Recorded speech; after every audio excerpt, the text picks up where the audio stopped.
I woke up in a hospital bed with a fractured rib and a cast on my leg, expecting my son to ask if I was okay. Instead, he and his wife burst through the door, furious that my near-death experience was inconveniencing their luxury vacation to the Maldives. "We cannot pause our lives to babysit you," she screamed. I just smiled, nodded, and waited for them to leave. 5 minutes later, I made a single phone call that cut off their $10,000 monthly allowance. A few hours after that, my phone lit up with 36 missed calls. Before I continue this story, let me know where you are watching from in the comments below. Hit like and subscribe if you have ever had to teach an ungrateful family member a lesson they will never forget. My name is Tobias Wright. I am 70 years old, and this is how I destroyed the entitled monsters living under my roof. The harsh fluorescent lights of the emergency room burned my eyes as I slowly regained consciousness. The steady beeping of the heart monitor was the only sound keeping me grounded. My chest ached with every breath, courtesy of 3 fractured ribs, and my right leg was encased in a heavy plaster cast. The police officer who pulled me from the wreckage of my car had told the paramedics I was lucky to be alive. I expected to wake up to the worried faces of my family. I expected the son I had raised to rush to my bedside to hold my hand and thank God his father had survived. Instead, the heavy wooden door of my hospital room was shoved open with brutal force. Devon, my 38-year-old son, marched in with his wife Megan hot on his heels. There were no tears in their eyes. There was no relief on their faces. There was only pure, unadulterated rage. "Dad, what the hell is this?" Devon barked, stopping at the foot of my bed. "Do you have any idea what time it is? Our flight to the Maldives leaves in 6 hours. Megan crossed her arms, her face flushed with indignation. "We cannot cancel this trip, Tobias. We have been planning this luxury getaway for months. Do not expect us to pause our entire lives just to stay here and babysit you. You are going to have to figure this out on your own because our vacation comes first." I laid there in the sterile hospital bed, the pain in my chest suddenly feeling much deeper than just fractured bones. For a moment, the sheer audacity of their words left me completely speechless. I was 70 years old, hooked up to an IV monitor covered in dark purple bruises, and my only child was throwing a massive tantrum over a beach vacation. Megan stepped closer to the bed, her designer heels clicking sharply against the cold linoleum floor. She did not ask how my pain levels were. She did not ask what the doctors had said about my recovery or if I needed surgery. Instead, she reached into her expensive leather handbag, pulled out the spare keys to my house, and tossed them carelessly onto the rolling tray table next to my bed. They landed with a loud metallic clatter that echoed in the quiet room. "We are leaving the spare keys right here," she said, her voice dripping with a sickening blend of annoyance and condescension. "You can call the nurse to help you reach them. Hire a home aide or something when they finally discharge you. We are not going to be around to push your wheelchair or feed you soup. You have more than enough money to pay a stranger to do that for you." Devon ran a hand over his perfectly styled hair, letting out an exaggerated sigh. He looked down at his pristine outfit with absolute disgust, completely ignoring his injured father. "Look at this place," he muttered, brushing invisible dust off his sleeve. "This is a $5,000 custom suit, Dad. Do you know how unsanitary these hospital rooms are? I am probably going to have to get this dry cleaned before we even head to the airport. I cannot believe you got into a car accident today of all days. It is incredibly selfish, honestly. You always have to make everything about you." I looked at my son, truly looked at him, and realized I was staring at a complete stranger. The boy I had taught to ride a bike, the boy I had comforted through every childhood nightmare, was entirely gone. In his place stood an arrogant, entitled man who viewed his own father as nothing more than a minor inconvenience. I had spent decades trying to give him the world, trying to ensure he never had to struggle the way I did when I was growing up as a young black man in this country. I thought I was protecting him. But as I watched Megan check her diamond watch and roll her eyes at the delay, the bitter truth washed over me. My protection had not saved him. It had corrupted him. It had turned them both into monsters who valued a week at a luxury resort over my very life. I did not yell. I did not cry. I did not try to guilt them into staying or beg for their compassion. Instead, a slow, cold smile crept across my bruised face. It was the kind of smile that comes not from joy, but from absolute crystal-clear realization.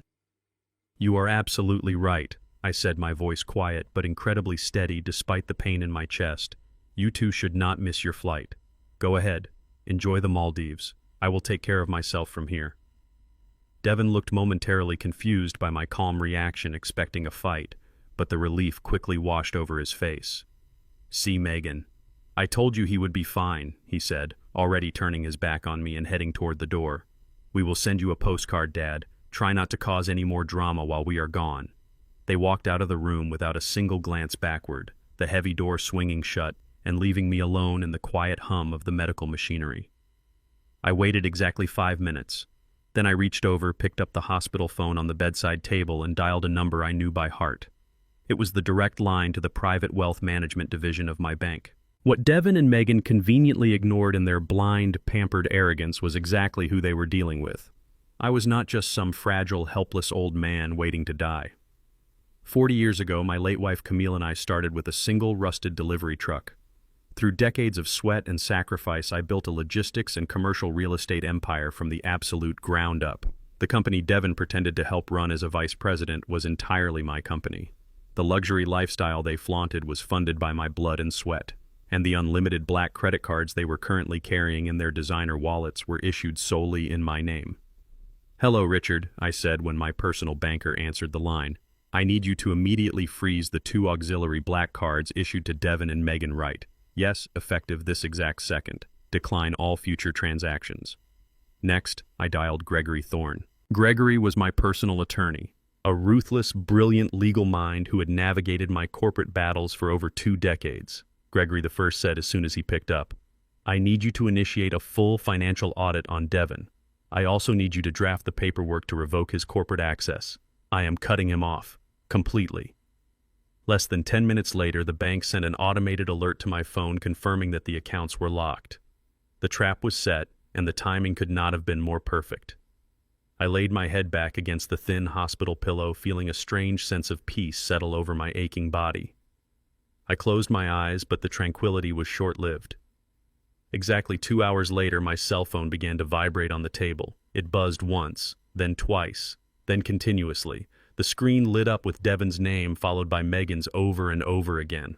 I let them go straight to voicemail. Finally, a notification popped up for a voice message. I pressed play, holding the speaker to my ear. "Tobias, what the hell did you do?" Megan's voice shrieked through the speaker, completely devoid of her usual polished charm. "We are at the VIP check-in desk at JFK and your card just declined. They are humiliating us in front of everyone. Fix this right now." I smiled, deleted the message, and turned my phone completely off. I waited a full hour before turning my phone back on. The screen instantly froze under the weight of 36 missed calls and 14 new voicemails. I tapped the first audio file and held it up to my ear. Megan was no longer using her polished country club voice. She was shrieking in pure, unadulterated panic. "Tobias, answer the phone right now," she screamed. "We are standing at the Emirates first-class check-in desk and your black card just declined. Do you hear me? Declined." The ticketing agent actually handed it back to me in front of a line of people. "Fix this immediately." The second voicemail was even more frantic. I could hear the ambient noise of the busy JFK terminal in the background. The chaotic shuffling of luggage and the drone of intercom announcements framed her absolute hysteria. Megan sounded completely unhinged. "They are looking at us like we are criminals, Tobias. Do you have any idea how humiliating this is? People are literally staring at me." The agent tried running the card 3 times, and the machine keeps flashing a bright red fraud alert. I tried to use my other card, and that one is blocked too. "Did you forget to pay your bill? You need to call Richard at the bank right this second and clear this up. We are going to miss our flight, and we are losing our deposit on the Overwater Villa." I listened to message after message, each one escalating in volume and desperation. Her carefully constructed facade of a wealthy, carefree socialite was crumbling spectacularly right in the middle of Terminal 4. She was throwing a massive tantrum surrounded by the very people she usually looked down upon. The barrage of voicemails from Megan was suddenly interrupted by an incoming call. The caller ID flashed Devon. I let it ring 4 times before finally swiping to answer. I did not even have the chance to say hello before my son began barking orders through the receiver. "Dad, what is going on with the bank accounts?" Devon demanded. His tone was not panicked like his wife. It was demanding, arrogant, and dripping with furious authority. "I am standing here arguing with a supervisor because your bank flagged our accounts and locked us out of the system. I need you to call your wealth manager right now and authorize a manual override. The total for our flight upgrades and the resort deposit is $40,000. Just tell them it is a legitimate charge." I adjusted my position in the hospital bed, feeling the dull ache in my fractured ribs.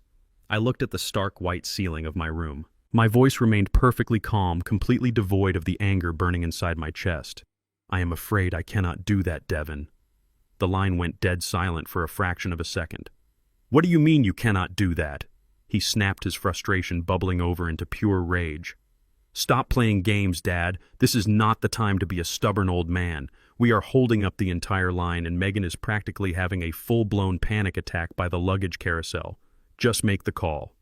The bank clearly made a mistake and froze the primary ledger. It was almost comical how entitled he sounded. He genuinely believed the world revolved around his convenience. "The bank did not make a mistake, Devon," I replied slowly, making sure every single word landed with absolute precision. "I authorized the freeze. The black cards in your wallet are issued under my primary account. Since you explicitly stated that you cannot pause your lives to babysit me, I realized I needed to rapidly reallocate my financial resources. I will be needing those funds to pay for my own medical care, rehabilitation, and any other assistance I require." Devon let out a harsh, bitter laugh of total disbelief. "Are you serious right now? You are throwing a massive tantrum and cutting off our access just because we are going on a planned vacation. You have millions of dollars, Dad. Do not be ridiculous. Unfreeze the cards before we lose our reservations. I am not asking you, I am telling you." His absolute lack of respect was staggering. He was not asking his injured father for help. He was commanding me as if I were one of his subordinates at the logistics firm. He truly believed he held the ultimate power in our relationship simply because I had always given him everything he ever wanted without question. I did not bother engaging with his childish demands. Instead, I simply hung up the phone, cutting him off mid-sentence. I knew he would try to call back immediately to continue his tirade, so I switched my phone to silent mode. I had far more pressing matters to attend to than arguing with a spoiled adult. I reached for the call button clipped to my hospital bed and pressed it firmly. A few minutes later, a sharp-looking woman in pristine blue scrubs walked into my room. Her name tag read Nina. She was a private duty nurse I had requested through the hospital concierge service earlier that morning. Nina had a stellar reputation for being fiercely professional, highly competent, and incredibly loyal to her patients. "Mr. Wright," Nina said with a warm but entirely businesslike tone, standing at attention near the foot of my bed. "I understand you are looking for 24-hour private care upon your discharge." "That is correct, Nina," I replied, offering a genuine smile for the first time that day. "I need someone who can manage my medications, assist with my physical therapy, and ensure my household runs smoothly while I recover from these fractures. I am willing to pay triple your current agency rate if you agree to work exclusively for me starting today." Nina did not hesitate. "Consider it done, Mr. Wright. I will handle all the discharge paperwork and coordinate your secure transport home immediately." As Nina efficiently moved around the room, organizing my charts and checking my vitals, I picked up my phone to send Devon one final text message. I wanted to make my position crystal clear, leaving no room for negotiation or misunderstanding. I typed out the words deliberately. "Devon, the auxiliary black cards are now strictly reserved for the medical professionals and staff who will actually be taking care of me during my lengthy recovery. Since you and Megan have made it absolutely clear that my health is not your priority, you no longer qualify for that financial privilege. Furthermore, I have already contacted the airline and revoked your access to the first-class VIP lounge. You will not be charging any complimentary champagne to my account while I sit in a hospital bed. Enjoy the Maldives if you can still somehow afford the tickets." I hit send and tossed the phone onto the side table. For years, I had blindly funded their lavish lifestyle, believing that providing for my family was my ultimate duty as a successful father. I had paid for their designer clothes, their expensive cars, and their exotic luxury vacations. But the accident had forced my eyes wide open. I was no longer going to finance the lives of two parasites who saw me as nothing more than a walking bank account. 30 miles away at Terminal 4, the harsh reality of their situation finally crashed down on them. Without my black cards, they were completely stranded in the middle of the airport. Devon had maxed out his own personal credit limits months ago, pouring money into a failing venture he kept hidden from me. Megan had zero income of her own, relying entirely on my generosity to fund her socialite image. They could not pay for the expensive flight upgrades, they could not cover the exorbitant resort fees, and they certainly could not afford to keep up their wealthy facade for another minute. Humiliated and seething with a dark rage they could not publicly express, they were forced to drag their heavy designer luggage away from the ticketing counter in defeat. But they were not going back to their luxury condo. They knew the only way to get their limitless funding back was to manipulate the source directly. Desperate and venomous, they turned their car around and headed straight back to the hospital. They were coming to put on the performance of a lifetime, ready to play the roles of the devoted, loving children they so clearly were not. The heavy hospital door creaked open, breaking the quiet peace Nina had just established in my room. Less than 3 hours had passed since their spectacular meltdown at the airport terminal, but Devon and Megan had somehow managed to completely overhaul their demeanor. There was no shouting this time. There were no demands about unfreezing credit cards or complaints about ruined Maldives vacations. Instead, they walked in with their heads bowed, playing the roles of the desperately worried children to absolute perfection. Megan was actually wiping away forced tears, carefully avoiding smudging her expensive mascara. In her hands, she carried a cheap plastic-wrapped fruit basket from the hospital gift shop. It was a laughable gesture, considering they usually only bought imported organic produce and vintage wines. She placed the flimsy basket on the edge of my tray table as if offering a priceless sacrifice. "Oh, Tobias," she whimpered, her voice shaking with artificial sorrow. "We are so incredibly sorry. We were just so overwhelmed by the shock of your accident that we completely panicked. We did not mean a single word we said earlier. We were just terrified of losing you." Devon stood right beside her, nodding solemnly. He had managed to smooth out the wrinkles in his $5,000 suit and was now sporting an expression of deep, filial piety.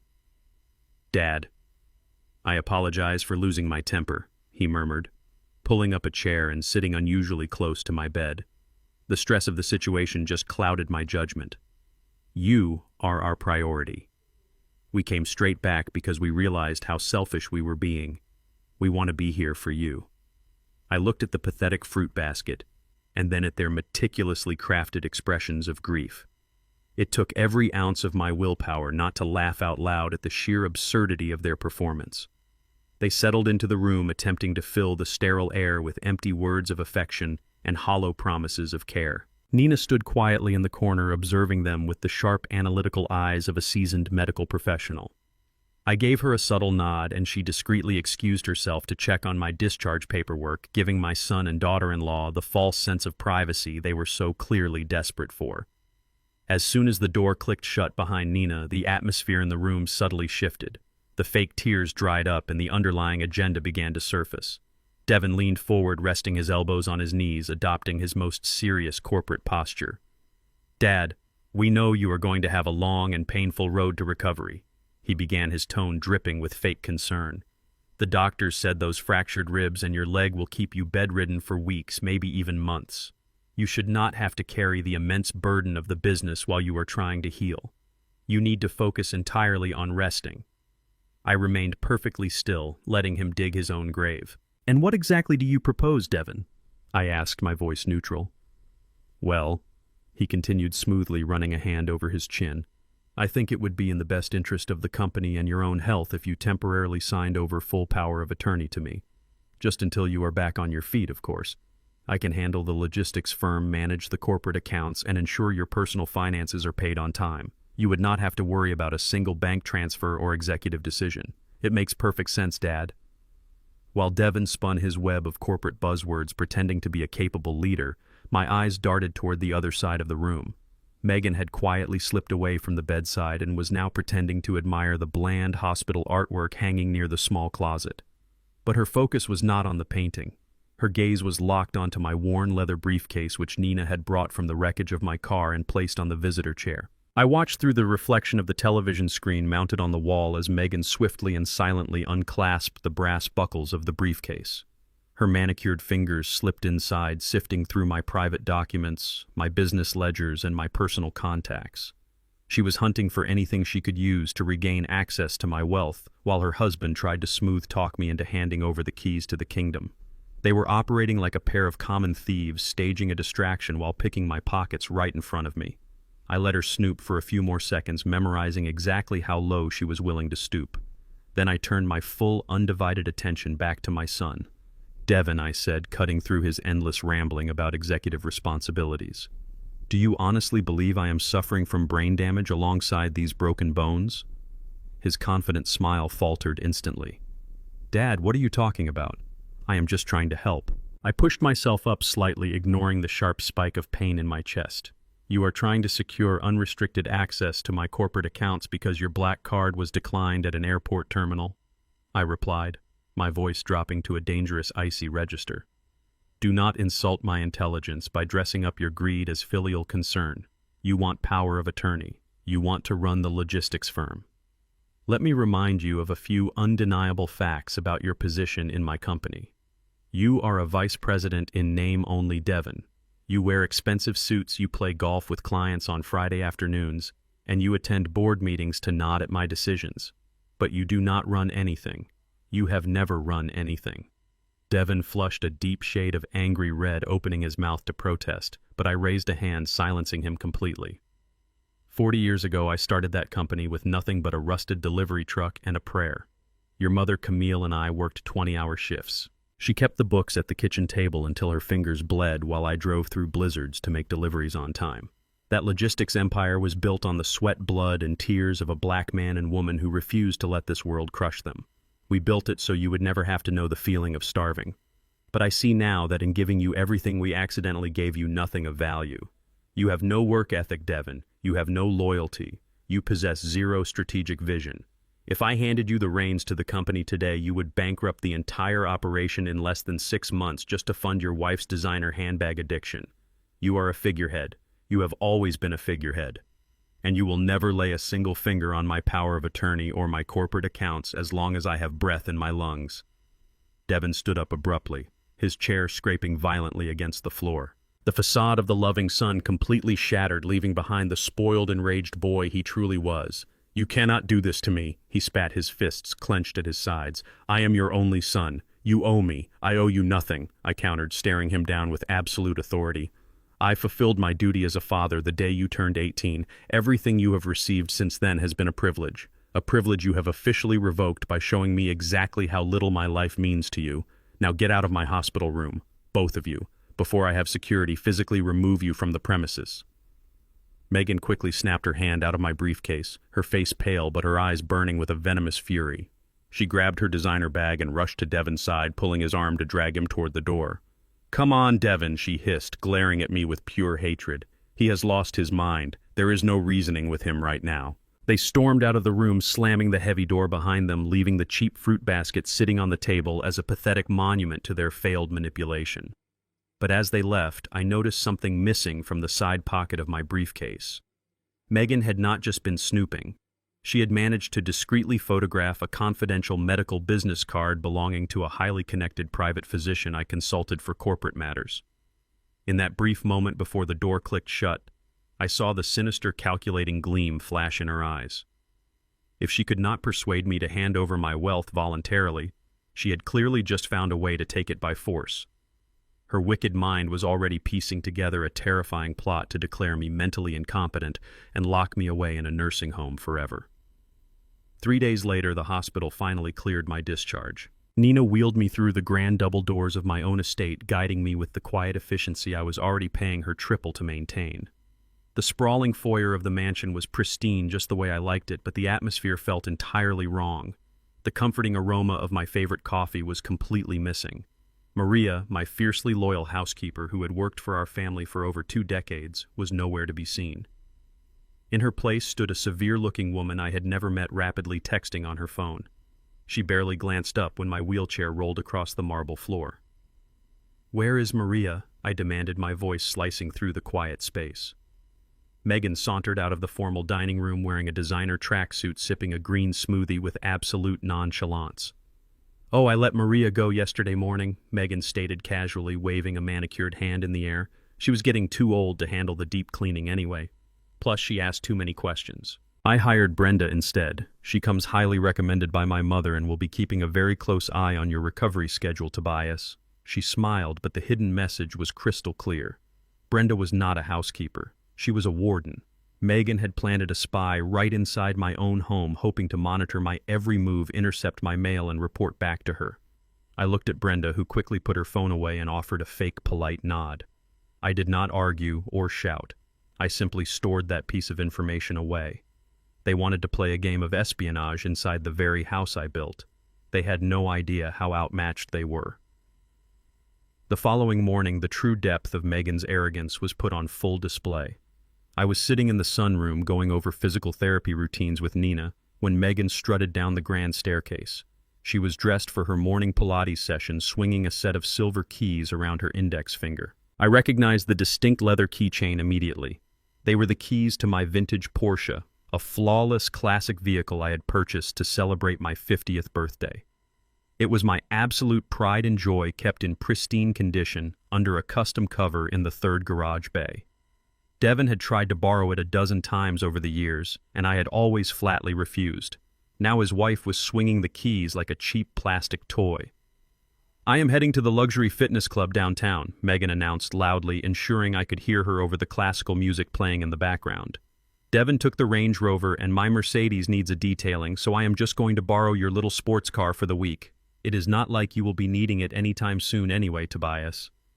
She walked right up to my wheelchair, looking down at my heavy plaster cast and the tight medical brace around my ribs. A cruel, condescending smirk played on her lips as she drank in the sight of my physical vulnerability. "You know it is truly a shame about your leg," she continued, her voice dripping with venomous pity. "You are going to be trapped in that wheelchair for months. By the time you can even press a gas pedal again, you might be too blind or senile to pass a driving test. It would be a complete tragedy to let a beautiful machine like that just sit in the garage collecting dust while you rot away in this chair. I will make sure the engine gets a good workout for you. It is the least I can do since we are sacrificing so much to deal with this highly stressful situation." She tossed her expensive gym bag over her shoulder and flipped her blonde hair, acting as if she owned the entire estate. She genuinely believed my broken bones equated to a broken spirit. She thought my physical weakness meant she had finally gained the upper hand over me. I looked up at her, maintaining complete and utter composure. "You are right, Megan," I said softly. "It is a beautiful machine. Drive safely." She let out a triumphant laugh, clearly thrilled that I had seemingly surrendered without a fight. She turned on her heels and strutted out the front door. As soon as she was out of earshot, I turned my head and locked eyes with my nurse. "Nina," I said, maintaining my calm demeanor. "It is time." Nina immediately pulled her tablet from her medical bag and tapped the screen twice. "I already confirmed the arrival window, Mr. Wright," she stated briskly. "They are pulling through the main security gates right now." I slowly maneuvered my wheelchair toward the massive bay windows that overlooked the expansive circular driveway. The timing was nothing short of cinematic. Just as Megan reached the driveway and pressed the unlock button on the key fob, a massive, heavy-duty flatbed tow truck roared up the driveway, blocking her path entirely. The air brakes hissed loudly as the truck came to a complete halt right in front of the garage. Two men wearing official dealership uniforms hopped out of the cab carrying clipboards and heavy steel chains. Megan froze in her tracks, her smug expression instantly melting into utter confusion. "Excuse me!" she shouted, marching up to the men in her designer athletic wear. "You cannot park that ugly truck here.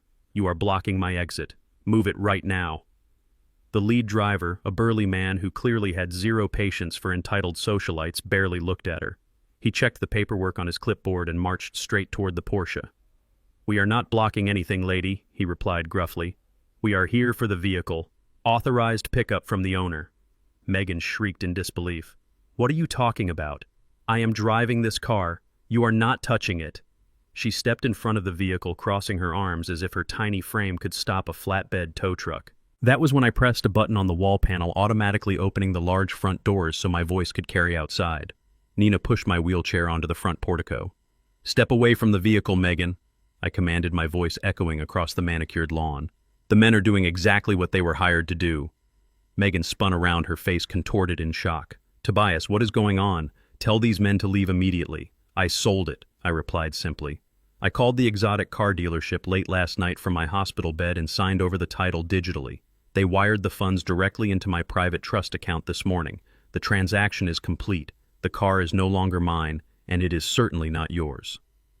The drivers wasted no time. They efficiently hooked the chains to the undercarriage and began winching the beautiful, pristine sports car up the steep incline of the flatbed. Megan watched in absolute horror as her temporary status symbol was literally dragged away from her. "You sold it," she gasped, her voice cracking. "You sold a classic car just to spite me." "I did not sell it to spite you, Megan," I corrected her, staring coldly into her panicked eyes. I sold it because I am cleaning house. I am liquidating assets I no longer need and cutting deadweight. Consider it a preview of things to come." Megan completely lost whatever fragile grip she had on her sanity. She threw her expensive gym bag onto the manicured grass and began screaming at the top of her lungs, stomping her feet in a spectacular display of childish fury right in the middle of the lawn for all the wealthy neighbors to see. The commotion drew Devon out of the house. He burst through the front doors, his face twisted in raw, furious anger when he saw the tow truck driving away with the Porsche. "You are humiliating my wife, Dad," he roared, pointing a trembling finger at my face. "You have completely lost your mind." I simply turned my wheelchair around and let Nina push me back inside, shutting the heavy doors on their pathetic screaming match. But the war was far from over. Out on the lawn, Devon pulled his phone from his pocket, his eyes dark and desperate. "I am calling the private doctor right now," he hissed to Megan. "We are doing this today. He belongs in a facility." Barely 2 hours had passed since the tow truck hauled my pristine sports car down the driveway when the front doorbell rang. I was resting in my study, my injured leg propped up on a velvet ottoman while Nina checked my vitals. Devon marched into the room leading a tall, unusually slick man carrying a leather medical bag. He did not look like any respected physician I had ever encountered in my decades of corporate networking. "Mr. Wright," the man said, flashing a perfectly bleached smile that did not reach his eyes. "I am Dr. Simon Reed. Your son called me here today because he is deeply concerned about your cognitive recovery following your recent vehicular trauma." Without asking for permission, he pulled up a chair directly in front of me and pulled out a notepad. Before I could even inquire about his medical credentials, he launched into a rapid-fire barrage of bizarrely specific and entirely loaded questions. He did not ask about the pain in my fractured ribs or the healing progress of my leg. Instead, he asked me to recall the exact date of my wife's passing, the specific routing numbers for my corporate accounts, and the details of conversations I supposedly had yesterday. When I paused to gauge his angle, he immediately tried to twist my silence. "Do you often find yourself losing track of time, Tobias?" He pressed his pen, hovering over his notepad. "Devon mentioned you have been making highly irrational financial decisions today. It is completely normal for a man of your advanced age to experience severe neurological decline after a major physical shock. We just want to get you the specialized facility care you need." I kept my expression perfectly neutral, but out of the corner of my eye I spotted Megan hovering in the hallway just outside the open double doors of my study. She was pacing back and forth, her arms crossed tightly over her chest, constantly peeking in to monitor the interrogation. She was treating my medical assessment like a high-stakes performance, tapping her manicured nails against the doorframe in a clear display of aggressive impatience. "Doctor, you need to document how aggressive he has been acting," Megan chimed in loudly, stepping just over the threshold. "He literally sold a highly valuable family asset this morning for absolutely no logical reason. He is clearly not in his right mind. He is putting our entire family estate at risk with his sudden paranoid delusions." Dr. Reed nodded sympathetically at her, completely ignoring standard patient confidentiality protocols. He scribbled furiously on his notepad, making exaggerated sighs as if my condition was a tragic, irreversible reality. I could see the dark ink forming completely fabricated conclusions. He was not writing down my coherent responses. He was selectively documenting any slight hesitation, translating my physical exhaustion from the broken bones into evidence of severe mental deterioration. "I see exactly what you mean, Megan," the corrupt doctor replied smoothly, adjusting his expensive glasses. "The trauma from the collision has clearly exacerbated an underlying cognitive decline. Post-concussive dementia is a very real threat. In these advanced stages, patients often display immense hostility toward their primary caregivers. They make reckless financial decisions and push away the people trying to protect them. It is a textbook case of diminished capacity." Devon stood behind the doctor, nodding with a sickeningly grave expression on his face. "We just want what is best for him." Dr. Reed, Devon lied, his voice dripping with artificial sorrow. "We have been looking into a premium assisted living facility upstate. They have a secure memory care unit that can prevent him from harming himself or our family business. We just need your professional medical certification to initiate the transfer of power." Dr. Reed tapped his pen against the paper, a sinister smile playing on his lips. "Based on my preliminary assessment, I believe we have more than enough grounds to proceed with a declaration of incompetence. I will finalize the medical affidavit tonight." Megan let out a loud, audible sigh of relief from the hallway, her posture instantly relaxing, as if she had just won the lottery. They actually thought they had checkmated me right inside my own home. I knew exactly what I needed to do. If I fought back and demonstrated my sharp intellect right then, they would simply regroup and find a more aggressive way to corner me. I needed to give them enough rope to hang themselves completely. So I decided to play the exact role they were paying this fraudulent doctor to document. I let my shoulders slump forward slightly, altering my posture to mimic a defeated, exhausted old man. I allowed my gaze to drift toward the window, staring blankly at the oak trees outside. I rubbed my temples as if the medication was clouding my thoughts. "What day is it?" I murmured, keeping my voice low and slightly raspy. "I need to go to the logistics warehouse. Camille is waiting for me to review the shipping manifests." Mentioning my late wife as if she were still alive in the present tense was the perfect bait. Devon and Megan exchanged a thrilled, victorious glance. Dr. Reed quickly jotted down a final note, snapping his leather binder shut with a definitive thud. "Do not worry about the warehouse, Dad," Devon said, his tone thick with condescending pity. "I am taking over the company now. You just need to rest." Dr. Reed stood up, packing his medical bag. "I have seen enough," he announced to my son. "The cognitive deterioration is progressing rapidly. I will have the final incompetence certification couriered to your lawyer by tomorrow morning." They ushered the doctor out of the study, patting each other on the back like criminals finalizing a successful heist. The moment the heavy front door clicked shut, the facade of the confused old man instantly vanished from my face. I sat up perfectly straight, ignoring the sharp pain in my ribs. I looked over at my nurse, who was quietly standing by the bookshelf. "Nina," I said sharply, "did you get all of it?" Nina stepped forward, her professional demeanor completely unfazed. She reached into the oversized pocket of her medical scrubs and pulled out her smartphone. She tapped the screen, saving the high-definition audio recording she had been running since the moment Dr. Reed stepped into the room. "Every single word, Mr. Wright," she confirmed, handing the device to me, "including the part where your daughter-in-law openly instructed him to falsify your aggressive behavior." I took the phone and immediately dialed Gregory Thorne. My lawyer picked up on the second ring.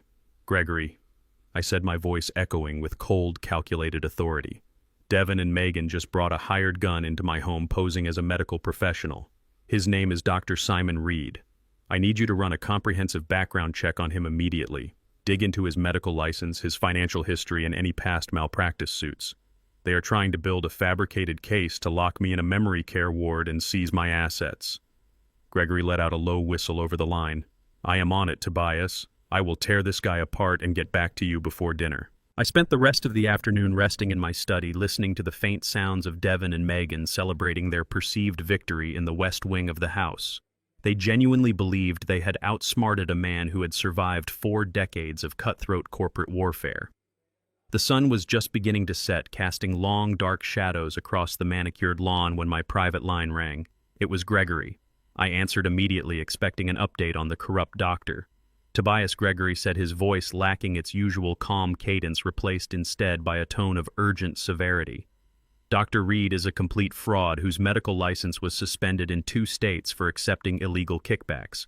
But that is not why I am calling you with such urgency right now. We have a much bigger problem on our hands." "What did they do?" Gregory, I asked, gripping the armrest of my wheelchair. "Megan did not just bring that fake doctor to your house," Gregory revealed, taking a sharp breath. "She went straight to the regional hospital network database this afternoon. She just submitted a comprehensive medical power of attorney, granting Devon full legal authority over your health care and residential placement. Tobias, she completely forged your signature on a federal medical document. The revelation of the forged medical document was a declaration of total war.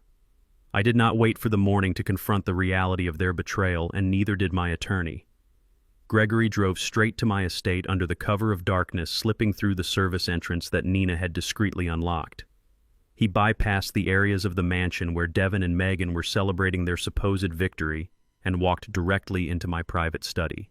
His face was a mask of grim professionalism, but his eyes betrayed a deep, simmering outrage on my behalf. "The medical power of attorney was just the smokescreen, Tobias," he said, his voice dropping to a low, intense whisper as he pulled a thick manila folder from his leather briefcase. "While they were busy trying to convince a corrupt doctor to lock you away in a memory care ward, they were simultaneously raiding your corporate vault." He handed me a stack of highly classified banking statements flagged with red urgent markers from our primary lending institution. I adjusted my reading glasses and stared at the numbers. The ink on the page felt like a physical blow to my chest. Just 3 weeks prior, Devon had exploited his nominal title as vice president to take out a massive commercial mortgage against one of my most valuable logistics warehouses. He had leveraged a prime piece of real estate that I had purchased with cash decades ago, using it as collateral to secure a staggering $500,000 loan. I flipped through the transaction logs, tracing the path of the stolen funds with the surgical precision of a man who had spent 40 years hunting down corporate discrepancies. The $500,000 did not go toward fleet upgrades. It did not go toward employee payroll or expanding our shipping routes. Instead, the entire lump sum was wired directly into an obscure limited liability company registered just 2 states over. "Who owns this shell corporation?" Gregory the First asked, feeling my jaw clench so tightly my teeth ached. My lawyer pulled out a secondary dossier containing a background check. The sole proprietor is a man named Kyle. He is Megan's older brother. The pieces of their sickening puzzle snapped together with terrifying clarity. Kyle was a notorious smooth-talking grifter who styled himself as a tech entrepreneur, but had a long documented history of driving imaginary startups straight into bankruptcy. Devon and Megan had not just embezzled $500,000 of my hard-earned corporate assets. They had funneled my blood and sweat directly into a fraudulent phantom startup to fund a lavish lifestyle for her incredibly entitled family. They were systematically bleeding my legacy dry, convinced that I would soon be rotting in a psychiatric facility, completely unable to stop them. Megan was essentially using my fortune to elevate her middle-class relatives into the ranks of the elite, treating my logistics empire like her own personal piggy bank. I stared at the signature on the loan agreement.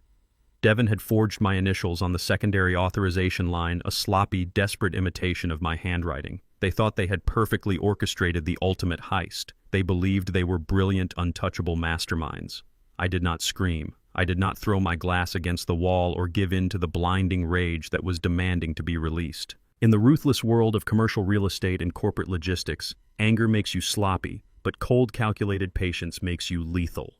"Gregory," I said, my voice echoing with absolute icy precision in the quiet study, "I want you to immediately contact the commercial lending board at the bank. You will invoke the unauthorized action clause hidden in our corporate charter. Inform them that Devon acted entirely outside his fiduciary capacity and strictly without the consent of the board of directors." My lawyer smiled, a sharp, predatory grin forming on his face. "You want me to pull the parent company's guarantor status on the mortgage?" he confirmed, already typing the directive into his encrypted tablet. "Exactly," I replied, folding my hands on my desk. "The moment my logistics firm officially disavows that $500,000 loan, the bank will panic. They will instantly reclassify the mortgage from a secure corporate asset into a high-risk, unsecured personal liability. Without my company backing the funds, that $500,000 immediately transforms into Devon's massive, toxic personal debt. He has no real assets of his own to use as collateral. His sports cars, his luxury condo, his designer watches, all of it legally belongs to my trust. The bank will trigger an automatic default and demand immediate full repayment within 24 hours. I was setting a financial time bomb directly under his custom-tailored suit, and he had absolutely no idea the timer had just started ticking. The next afternoon, while I was resting in my wheelchair by the grand window overlooking the gardens, Brenda, the spy maid Megan had hired, walked into my room. She held a heavy, gold-embossed envelope between her fingers, handing it to me with a dismissive smirk before leaving without a word. I broke the wax seal and pulled out a piece of premium cardstock. It was a formal invitation to an extravagant high-society dinner party taking place this upcoming Saturday night. The venue listed was my own mansion. Megan was hosting a lavish gathering to show off her newfound power, and the guests of honor were none other than her biological parents. She intended to parade them around my estate, boasting about the massive startup funding her brother had just received and silently celebrating their impending takeover of my entire fortune. I carefully folded the invitation and placed it in my lap, a dark, genuinely satisfied smile crossing my face. I would gladly attend her little celebration. Saturday evening arrived with the obnoxious hum of luxury vehicles pulling up my winding driveway. Megan had transformed my elegant, understated home into a gaudy spectacle, complete with a string quartet and waitstaff serving expensive champagne she could no longer afford. I sat quietly in my wheelchair near the grand fireplace, observing the circus with the keen eye of a hawk watching its prey. Soon the guests of honor made their grand entrance. Megan's parents, Richard and Patricia, strutted into the foyer wearing outfits that screamed new money and desperation. They were a middle-class couple who had always harbored a quiet, toxic disdain for my background, masking their prejudice behind fake smiles and forced politeness. When they spotted me sitting in the corner with my cast and medical brace, their eyes gleamed with a sickening mixture of pity and arrogant triumph. Patricia drifted over her heavy perfume preceding her and patted my shoulder as if I were a confused stray dog. "Oh, Tobias," she cooed, her voice loud enough for nearby guests to hear. "It is so tragic to see you like this. Megan told us all about your little cognitive struggles and how hard it has been for you to remember basic things. Do not worry, you are in good hands now. We will make sure you are comfortable in your final years." Richard stood beside her, sipping a glass of my vintage scotch, looking down his nose at me with blatant disrespect. He surveyed my mansion with greedy, calculating eyes, already mentally measuring the drapes and claiming ownership of the legacy I had built with my bare hands. I simply nodded, absorbing their insults, fueling the fire of my impending retaliation. The evening progressed into a lavish sit-down dinner in the formal dining room. I insisted on joining them at the table, taking my rightful place at the head, much to Megan's visible irritation. As the courses were served, Richard's voice grew louder, fueled by the expensive alcohol and his own inflated ego. He dominated the conversation, making sure every guest in the room heard about the glorious future his family was stepping into. He leaned back in his mahogany chair, gesturing grandly with his crystal glass. "You know, everyone, it truly is a new era," Richard announced, casting a condescending glance in my direction. "We have to acknowledge when it is time to pass the torch to the younger, more capable generation. Devon is stepping up to take full control of the logistics empire. It takes a sharp, modern mind to navigate today's corporate landscape, and frankly, it is a massive relief that he is finally steering the ship away from outdated business models." Megan beamed, reaching over to squeeze Devon's hand, playing the role of the proud, supportive wife. But Richard was not finished. He wanted to ensure his ultimate victory was broadcast to the entire room. In fact, he continued puffing out his chest. Devon has already proven his exceptional business acumen. Just this week, he finalized a massive $500,000 capital injection into my son Kyle's new tech startup. It is a brilliant synergistic partnership. Kyle has the visionary ideas, and Devon brings the heavy financial backing of the Wright estate.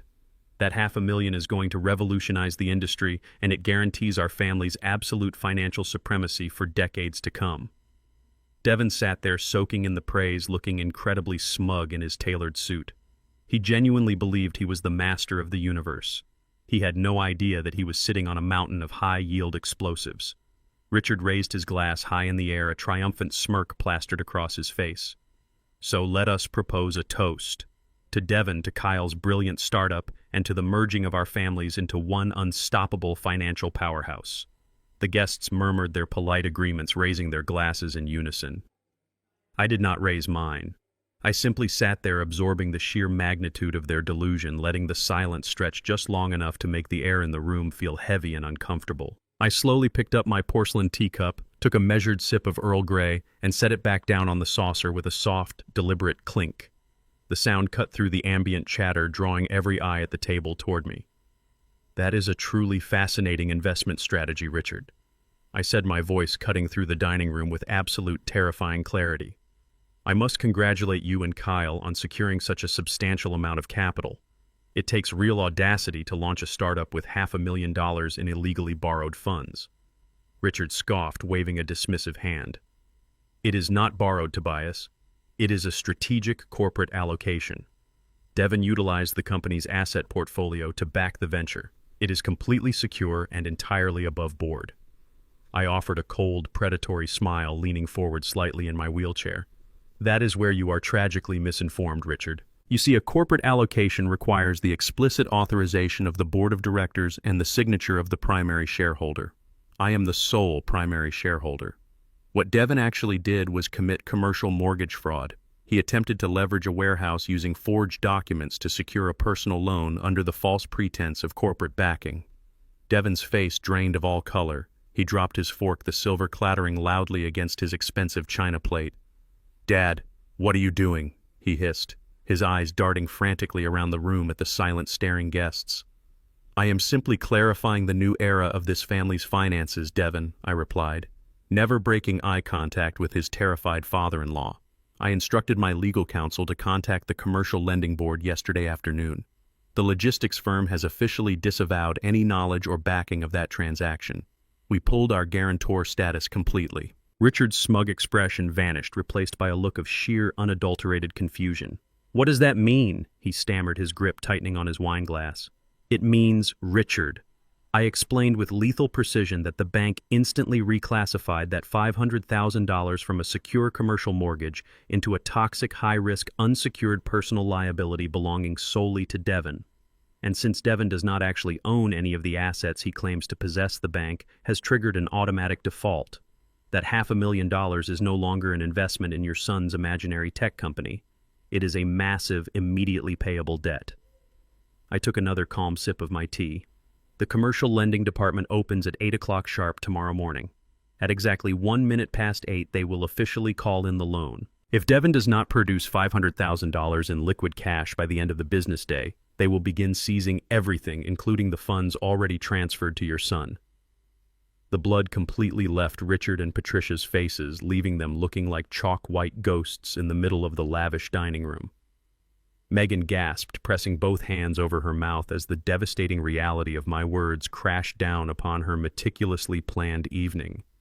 The opulent dinner party they had orchestrated to celebrate my downfall had just become the grand stage for their absolute ruin. The smug superiority they had paraded around my home evaporated instantly, replaced by a suffocating dread.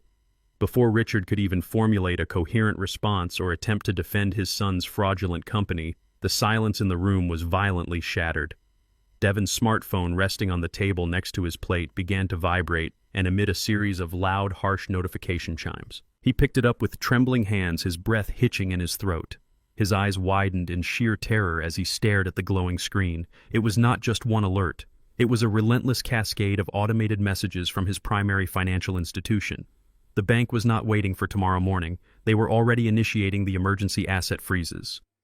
His accounts were locking down one by one in real time, confirming every single word I had just spoken and sealing their impending financial doom.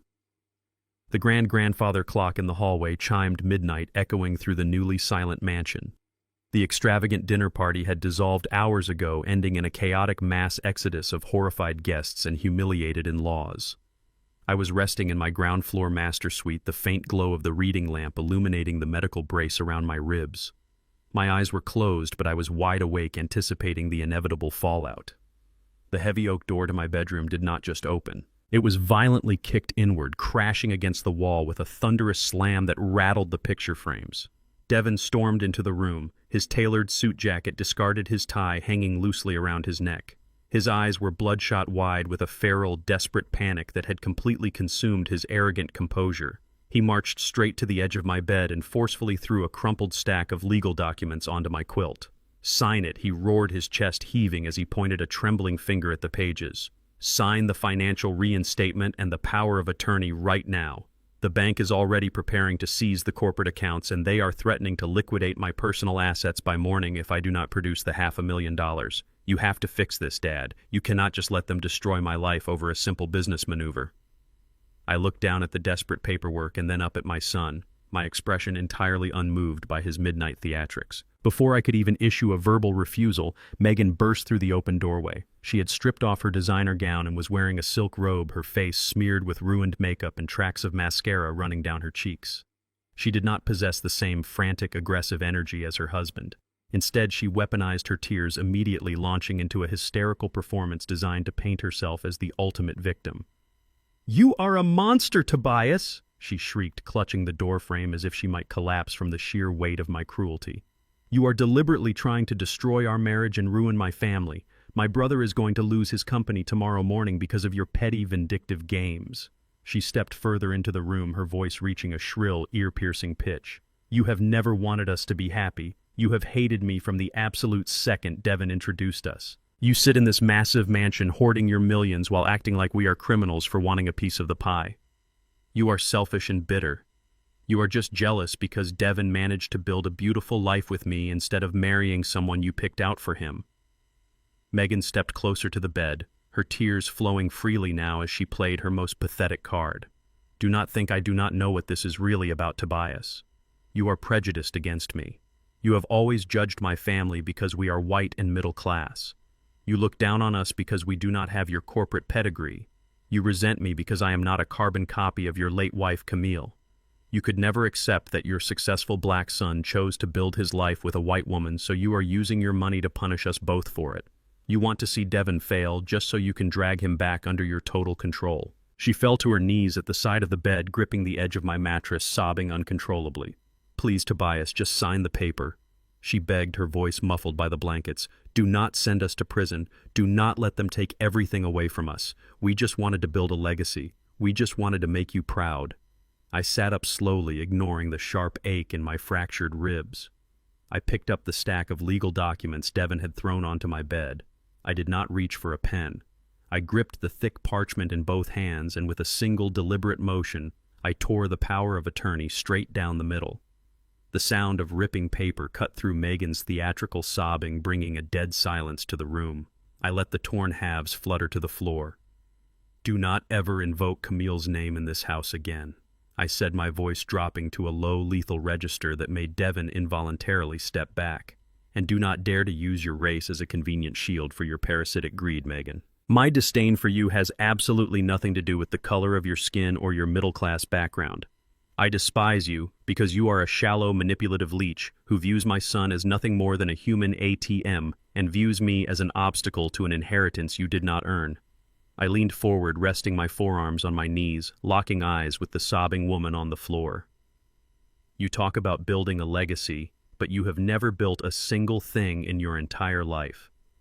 You masquerade as a high society socialite using the wealth that a black man and woman built from nothing, all while secretly looking down on the very hands that feed you. You invited your arrogant parents into my home so they could insult my intelligence and count my money while I was sitting in a wheelchair. You pushed my son to commit federal mortgage fraud to fund your brother's imaginary tech company. You are not a victim, Megan. You are a highly calculated thief who finally got caught with her hand in the vault. I turned my attention back to Devon, who was staring at the torn documents on the floor in absolute horror. You wanted to play the role of a high-rolling corporate executive, Devon, I told him coldly. Well, congratulations. You are now experiencing the real corporate world. Actions have consequences. Signatures have binding legal weight. And committing fraud against a commercial bank carries federal prison time. You made your bed with this woman and her grifter family. Now you are going to lie in it without my checkbook to shield you. Get out of my bedroom. Get out of my sight. And figure out how you are going to survive 8 in the morning when the bank officially calls in your $500,000 debt. Realizing that their manipulation tactics and aggressive demands had completely failed, Devon and Megan backed away from the bed.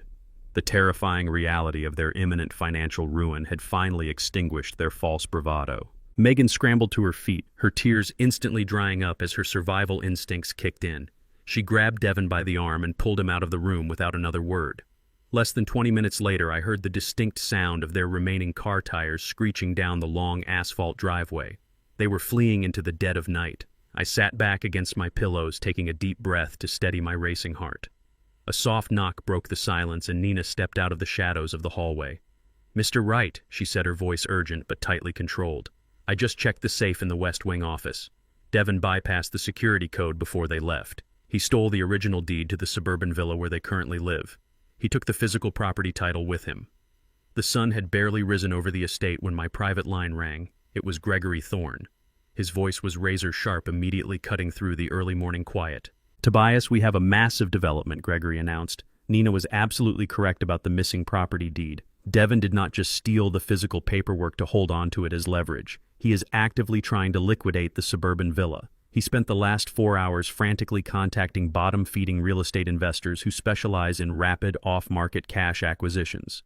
He is trying to offload a $2 million luxury property for a fraction of its actual market value just to get his hands on immediate liquid cash to satisfy the commercial bank before they completely obliterate him.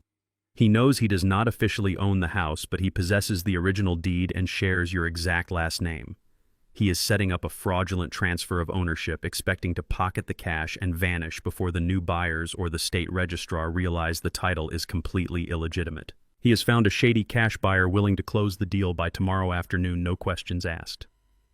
I listened to the rapid clicking of Gregory typing on his keyboard. I am drafting the police report right now. Tobias. Gregory continued, his tone shifting into full prosecution mode. We need to dispatch local authorities to his location immediately. If we alert the fraud division, we can have Devon intercepted and arrested for attempted grand larceny and possession of stolen documents before he even gets close to a closing table. We can shut this entire circus down by lunch. I took a deep breath, staring out the window at the dew-covered grass of my lawn. The protective, fatherly instinct that had governed my life for 38 years briefly flickered in my chest, but I ruthlessly extinguished it. No, Gregory, I commanded, my voice echoing with an unnerving calm. Do not call the police. Do not intercept him. Let him proceed with the sale. The line went dead silent. Gregory was a seasoned cutthroat attorney, but even he was momentarily stunned by my directive. Tobias, he said carefully, if he signs that transfer, he is committing federal real estate fraud. He is crossing a legal line that carries mandatory minimum sentencing. We are talking about years in a federal penitentiary. I know exactly what line he is crossing, Gregory was replied, gripping the armrests of my wheelchair. For his entire life, I have acted as Devon's safety net. Every time he made a mistake, every time he failed, I swooped in and paid the price to shield him from the consequences. That is precisely why he is so comfortable stealing from me now. He genuinely believes that deep down, I will always intervene before he actually destroys his life. He thinks I will stop him. I am not going to stop him this time. If I call the police now, he gets arrested for an attempt. He will claim he was just having the property appraised or some other pathetic lie, and Megan will play the victim to a sympathetic jury. I want him to sign his name on the dotted line. I want him to cross the point of absolute no return. Let him forge my signature on the transfer documents and hand over the deed. Gregory let out a low, appreciative breath. He understood the lethal nature of my strategy. You want to build an airtight federal case that no high-priced defense attorney could ever dismantle, he confirmed. Exactly, I said. I want you to utilize your contacts in the state property registry. Find out exactly which notary and which title company Devon is using to facilitate this under-the-table transaction. Do not block the sale. Instead, I want you to ensure the paperwork glides through the system without raising any preliminary red flags. Have your associates monitor the transaction from the inside. Let the notary stamp the forged documents. Let the wire transfer process initiate. Once that ink dries on the fraudulent contract, his crime becomes an undeniable matter of federal record. We are going to let him lock himself inside his own prison cell. Gregory did not hesitate. I will make the calls immediately, Tobias. I have a senior contact at the title registry office who can quietly flag the specific transaction and allow it to process while simultaneously generating an alert for the federal authorities. Devon will think he pulled off the perfect crime, but he will actually be creating a legally binding confession of grand larceny.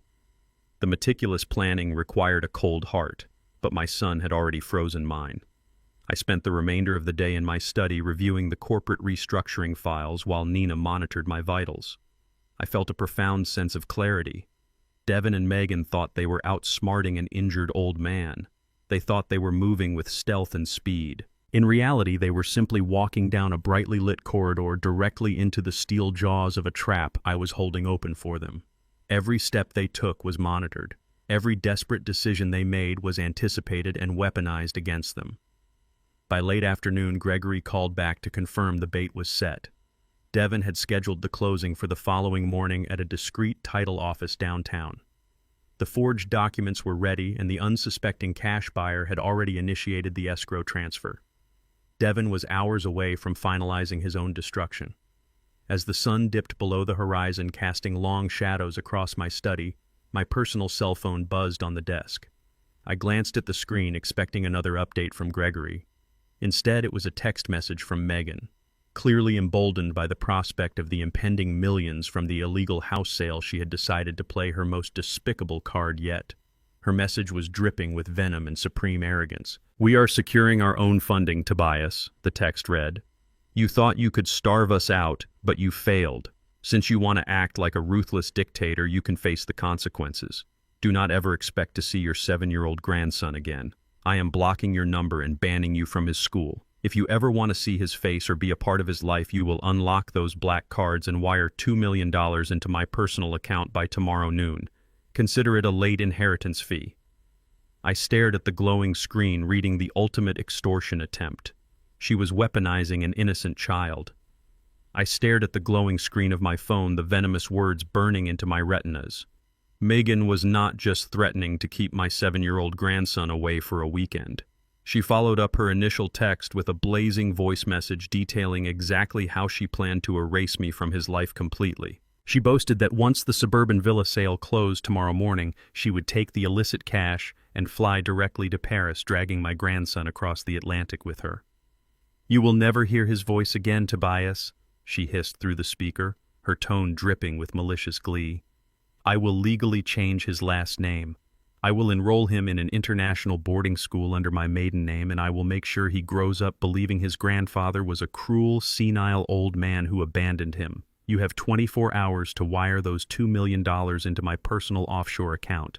If you do not comply, your legacy ends with you." She was using an innocent child, her own flesh and blood, as a human shield to extort me. It was the ultimate act of cowardice, a desperate, despicable pivot from a woman who realized her financial lifeline had been brutally severed. She thought this emotional terrorism would finally break me. A few moments later, my private line rang loudly, cutting through the quiet of my study. I answered it, maintaining my absolute silence. Devon was on the other end, his voice dripping with a newfound disgusting confidence. He genuinely believed they had finally backed me into an inescapable corner. "Listen to my wife, Dad," Devon commanded, trying to mimic the authoritative tone I had used in boardrooms for 40 years. "You thought you could outsmart us by freezing the bank accounts and manipulating the commercial lending board. You thought you were 10 steps ahead of everyone else.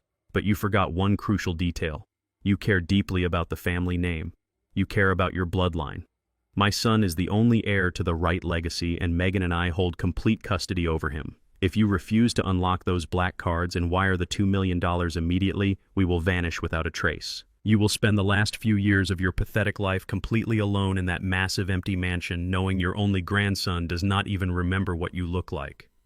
Devon let out an arrogant scoff, fully convinced he held the ultimate trump card. "You have always been a ruthless businessman, Dad, but you have a soft spot for the boy. I know you do. You cannot stand the thought of losing him. So drop the tough guy act, call Gregory Thorne, and authorize the transfer. Consider it the price of admission to stay in your grandson's life." It was sickening to hear my own son use his child as a bargaining chip. He viewed his son not as a person to be loved and protected, but as leverage in a financial hostage negotiation. Devon had grossly miscalculated the situation. He assumed my love for my grandson translated into a willingness to be extorted by two criminals. He thought this threat would break my spirit and force me to capitulate to their ridiculous demands. Instead, it only solidified my resolve to utterly destroy them. They were trying to manipulate me with the one thing I held sacred, proving once and for all that they possessed no moral boundaries whatsoever. I did not raise my voice or offer a single word of negotiation. I simply listened to his arrogant demands, letting the silence stretch until Devon grew incredibly uncomfortable. "We are waiting for the wire transfer notification." He finally snapped his false bravado, wavering slightly under the weight of my total silence. "You have until noon tomorrow." He hung up the phone, believing he had delivered a fatal blow. I placed the phone gently on my mahogany desk, turning my wheelchair toward the large portrait of my late wife, Camille, hanging above the ornate fireplace. Her warm, intelligent eyes seemed to look right through me, reminding me of a solemn promise we made to each other 5 years ago, just weeks before cancer took her from me. Camille had always seen through Devon's superficial charm. She knew our son was inherently weak, prone to taking the easy way out, and easily manipulated by flashy, hollow people like Megan. "Tobias," she had whispered from her hospice bed, her grip incredibly strong despite her failing health. "You must protect the corporate legacy, but more importantly, you must protect our grandson. Do not let Devon ruin that boy's future to fund his own arrogant mistakes. Build a financial fortress around him. I made that vow to my dying wife, and I had executed it with ruthless legal precision long before this current war began." I picked up my phone and dialed Gregory Thorne once again. "Gregory," I said, my voice steady and resolute. "Devon and Megan have decided to use my grandson as leverage.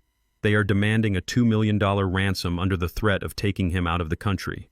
I need you to immediately send them the certified digital copies of the Camille Wright Independent Trust Fund. Send it directly to both of their private email addresses and copy Megan's pretentious parents for good measure. Let them read the fine print of their own failure." Gregory chuckled darkly on the other end of the line. "Sending it right now, Tobias." They are going to have an absolute meltdown when they see the clauses. 3 years ago, I established an ironclad, irrevocable trust fund solely in my grandson's name. It contained a massive 8-figure sum, enough to guarantee he would attend any prestigious university he chose and never have to worry about a mortgage for the rest of his life. But it came with a meticulously crafted catch. The trust was entirely locked down until his 25th birthday. Neither Devon nor Megan had any legal authority to access, borrow against, or withdraw a single cent from that fund. Furthermore, I had appointed Gregory and an independent board of ruthless financial fiduciaries to oversee it. If Devon or Megan attempted to dispute it, challenge custody, or flee the country with the boy, a fail-safe clause would immediately trigger freezing all secondary family assets and alerting federal child welfare authorities to a potential kidnapping risk. I was not just calling their bluff. I was legally neutralizing their only weapon. Exactly 12 minutes later, my phone vibrated with a delivery receipt. They had opened the email and read the trust documents. The profound silence that followed from their end was the sweetest sound I had heard all week. Their grand extortion attempt had just slammed into an impenetrable brick wall of elite corporate law. They realized they could not touch a dime of the boy's fortune, and taking him out of the country would now trigger a massive federal manhunt. Stripped of his leverage, cornered by his impending $500,000 bank default, and realizing the suburban villa sale would not clear fast enough to save him, Devon's panic hit a fever pitch. Driven by sheer blinding desperation, he made the most catastrophic decision of his life. Nina received an urgent alert from our internal corporate security team. Devon had just violently peeled out of his driveway, speeding directly toward the logistics company headquarters. He was heading straight for the executive vaults, intending to use his remaining administrative access to physically drain the employee union cash reserves before the morning sun rose. The sun had barely begun to paint the city skyline when Devon drove his sports car recklessly into the VIP parking garage of my logistics headquarters. According to the live security feed Nina monitored from my tablet, my son marched through the glass atrium with the frantic, manic energy of a cornered animal trying desperately to play the apex predator. He bypassed the front desk entirely, flashing his vice president badge at the early morning security staff, who simply stepped aside per my strict prearranged orders. Devon took the executive elevator straight to the top floor, his mind entirely consumed by the desperate need to secure the employee union cash reserves before his $500,000 loan defaulted. He burst through the heavy frosted glass doors of the executive boardroom where the primary corporate vault was secured. Our chief financial officer, Marcus, was already standing near the digital keypad, holding a stack of leather-bound ledgers. "Open it," Devon barked, his voice echoing sharply across the vast, empty conference table. He did not ask politely. He demanded, straightening his tie in a pathetic attempt to project authority. "I need an immediate withdrawal of $300,000 in untraceable funds for an emergency operational expenditure. Open the vault right now, Marcus. I am operating under executive privilege, and I do not have time for bureaucratic delays." Devon crossed his arms, tapping his expensive Italian leather shoes against the polished hardwood floor, completely oblivious to the trap that had already snapped shut around his ankles. He genuinely believed his hollow title still commanded respect within these walls. Marcus did not move a single muscle toward the vault keypad. Instead, he simply lowered his ledgers and looked past my son. The boardroom was dimly lit, the heavy motorized blinds still drawn shut against the morning sun. At the far end of the long mahogany table, the oversized leather chairman chair was turned entirely away from the room, facing the sprawling panoramic view of the city. Devon noticed Marcus hesitating, and his face twisted with sudden entitled rage. "Did you not hear me?" Devon snapped, taking a threatening step forward. "I am the vice president of this company, and I am giving you a direct order to open that safe immediately." Slowly, the heavy leather chair began to swivel around. The quiet, mechanical hum of the rotating base was the only sound in the cavernous room.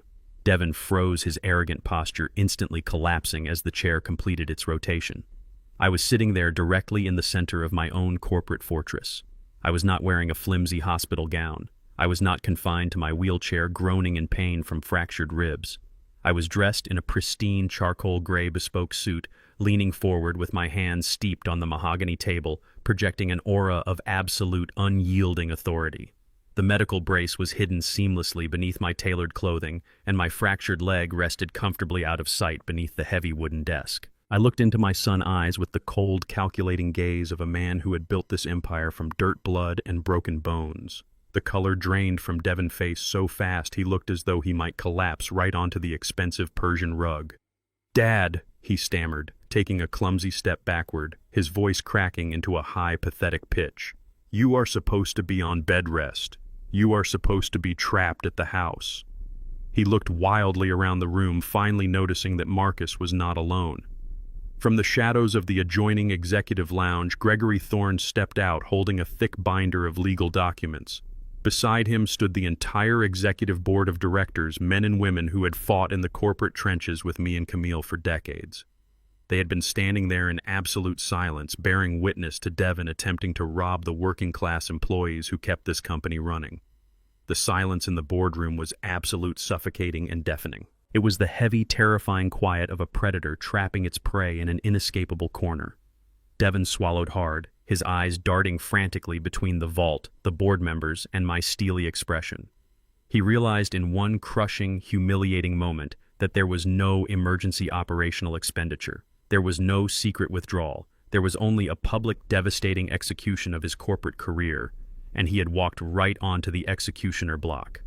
I did not raise my voice. I did not need to. True power never has to shout to make itself heard. Devon Wright. I began every syllable, slicing through the quiet room like a freshly sharpened blade. You have attempted to authorize a fraudulent withdrawal from the Employee Union Reserve Fund to cover a personal commercial default. You have forged my signature to secure a disastrous loan for a phantom startup, and you have continuously leveraged the good name of this company to fund a lavish parasitic lifestyle. Devon opened his mouth to defend himself, but no words came out. His arrogant facade had been entirely atomized, leaving behind a terrified little boy. By unanimous vote of the board of directors, standing right here as witnesses, I continued my gaze, never leaving his panicked eyes. Your employment at this logistics firm is terminated immediately. You are hereby stripped of the vice president title. You are stripped of all executive privileges, access clearances, and corporate representation. You are, as of this exact second, completely unemployed. Devon gasped, a pathetic, desperate sound escaping his throat. "Dad, please, you cannot do this to me in front of everyone," he pleaded, finally shedding his false bravado and begging for mercy. "I am your son. I built this division with you." "You built absolutely nothing," I corrected him, my voice turning into a low, terrifying growl. "You coasted on the sacrifices of a black man and woman who gave you the world, and you repaid us by trying to lock me in a psychiatric ward so you could steal the rest of my legacy." I pressed a silver button on the intercom console resting on my desk. The frosted glass doors of the boardroom slid wide open, revealing the bustling main floor of the headquarters. Hundreds of morning shift employees, managers, and warehouse supervisors stopped dead in their tracks, turning their attention to the executive suite. The employees who had suffered under his arrogant, dismissive management style for years watched with wide, satisfied eyes as the man who constantly belittled them was publicly dethroned. "Place your corporate key card, your company credit cards, and the keys to the company issued." "Range Rover on this table." "Devon," I ordered loudly, ensuring the absolute silence of the entire floor amplified my command. "Right now." Devon looked out at the sea of faces, realizing that his ultimate humiliation was being broadcast to the very people he had spent years treating like garbage. His hands shook violently as he reached into his designer suit, pulling out the glossy black key card and the heavy silver car keys. He dropped them onto the mahogany table, the items clattering loudly against the wood. He had been stripped of his armor, his wealth and his dignity reduced to nothing more than a desperate fraud standing in a borrowed suit. I gave a swift, silent nod to the head of corporate security. Two massive guards stepped forward, grabbing Devon firmly by the arms. They did not guide him gently. They physically dragged him out of the boardroom, marching him through the center of the open office floor. Hundreds of employees watched in absolute silence as the former vice president was hauled toward the service elevators like a common trespasser. Devon struggled helplessly against their grip, his face flushed with tears of pure, unadulterated shame. As soon as he was shoved out the front glass doors and onto the cold concrete of the street, he scrambled to pull his cell phone from his pocket. Completely broken and entirely out of options, he frantically dialed his wife, hoping she could somehow salvage the pieces of their shattered lives. He needed her to execute their suburban villa scam immediately to get the cash they desperately needed to survive. But the phone just rang and rang, echoing endlessly against his ear. Miles away, Megan was not waiting by the phone to comfort her ruined husband. She was sitting in the guest suite of my estate dialing the most ruthless divorce attorney in the state. Devon stumbled out of a cheap rideshare vehicle and dragged his heavy feet up the paved driveway of the suburban villa. Stripped of his company-issued Range Rover and his corporate prestige, he looked like a completely shattered man. The crisp morning air offered no comfort as he pushed through the heavy front door. Megan was already waiting for him in the grand foyer, but she was not there to offer a warm embrace or a sympathetic shoulder to cry on. Her face was twisted into a vicious, ugly snarl.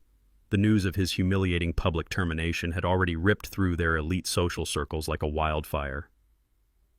"You absolute incompetent fool," she screamed, her voice echoing harshly off the high ceilings of the villa.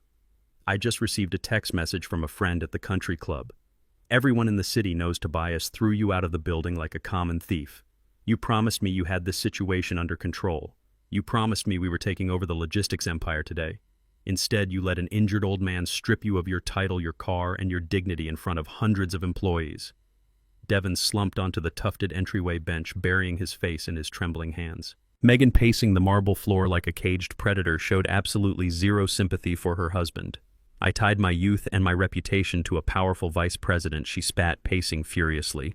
"Now I am legally bound to a disgraced unemployed failure who just defaulted on a $500,000 loan. You are completely useless, Devon. You had one job, to outsmart your father, and you failed miserably." Devon finally snapped his head, shooting up from his hands. His own latent anger boiled over, instantly erasing any remaining trace of his defeat. "Do not stand there and act like an innocent victim, Megan," he roared, getting to his feet and pointing a shaking finger directly at her face.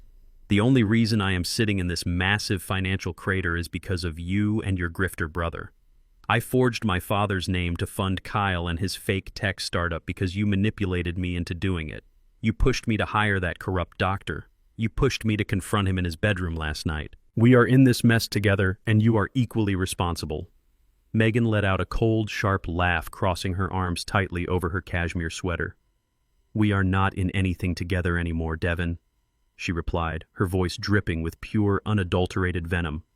"I am not going down with a sinking ship just because you were too weak to secure your own inheritance."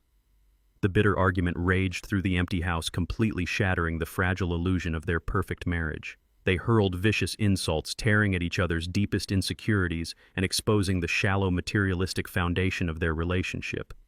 But beneath her screaming, Megan was already calculating a ruthless escape route. While Devon was being escorted out of his corporate headquarters earlier that morning, she had spent hours consulting with a highly aggressive, predatory divorce attorney. She knew Devon was drowning in toxic debt, but she also knew they were scheduled to close the fraudulent cash sale on the suburban villa the very next day. The buyer was bringing a massive cashier check. Megan plotted a brilliantly wicked betrayal. She would play along for just one more night. She would stand by his side at the notary office tomorrow morning, ensure the illegal property transfer went through smoothly, and wait for the funds to clear. The exact second the money was deposited, she planned to file emergency divorce papers, freezing his accounts and claiming half of the illegal real estate profits for herself. She would take the cash, abandon him to face the federal fraud charges entirely alone, and disappear to Paris just as she originally intended.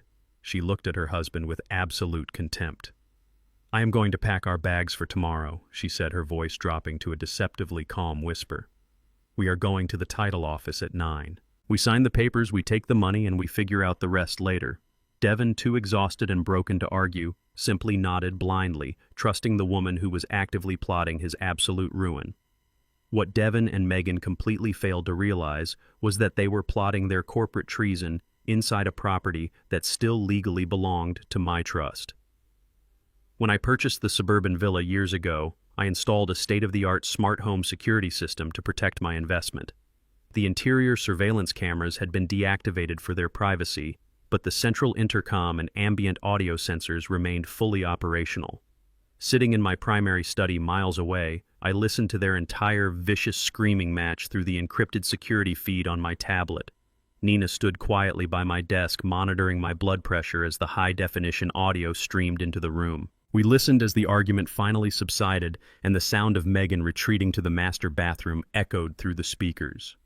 A moment later, the distinct sound of a phone dialing broke the silence. Megan was calling her divorce attorney back.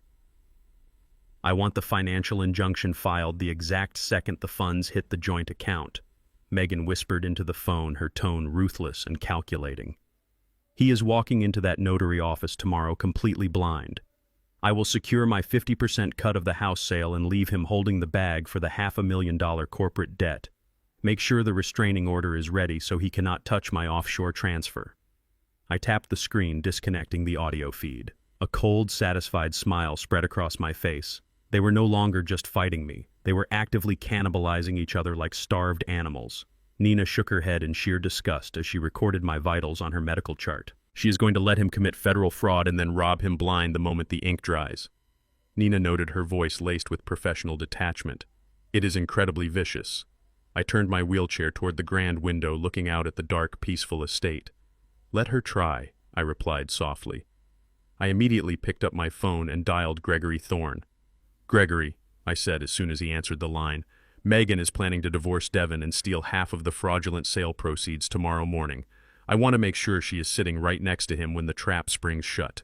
Finalize all the arrangements with the federal authorities and the title company manager. We are moving in for the kill. I want every single exit heavily guarded, and I want absolute silence until the pen hits the paper. Gregory chuckled darkly. Everything is perfectly in place, Tobias. The sun rose the following morning, casting a bright, deceptive light over the city. Inside the suburban villa, Devon and Megan performed their final act of mutual delusion. Despite the vicious hatred simmering between them, they both dressed in their absolute finest designer clothing, preparing to project an image of wealthy, untouchable success. Devon wore his sharpest tailored suit, attempting to mask the terrified aura of a man who was one bank deadline away from total bankruptcy.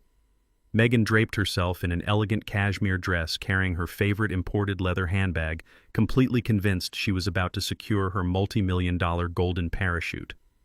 They climbed into an expensive black car service, riding in heavy silence toward the downtown financial district.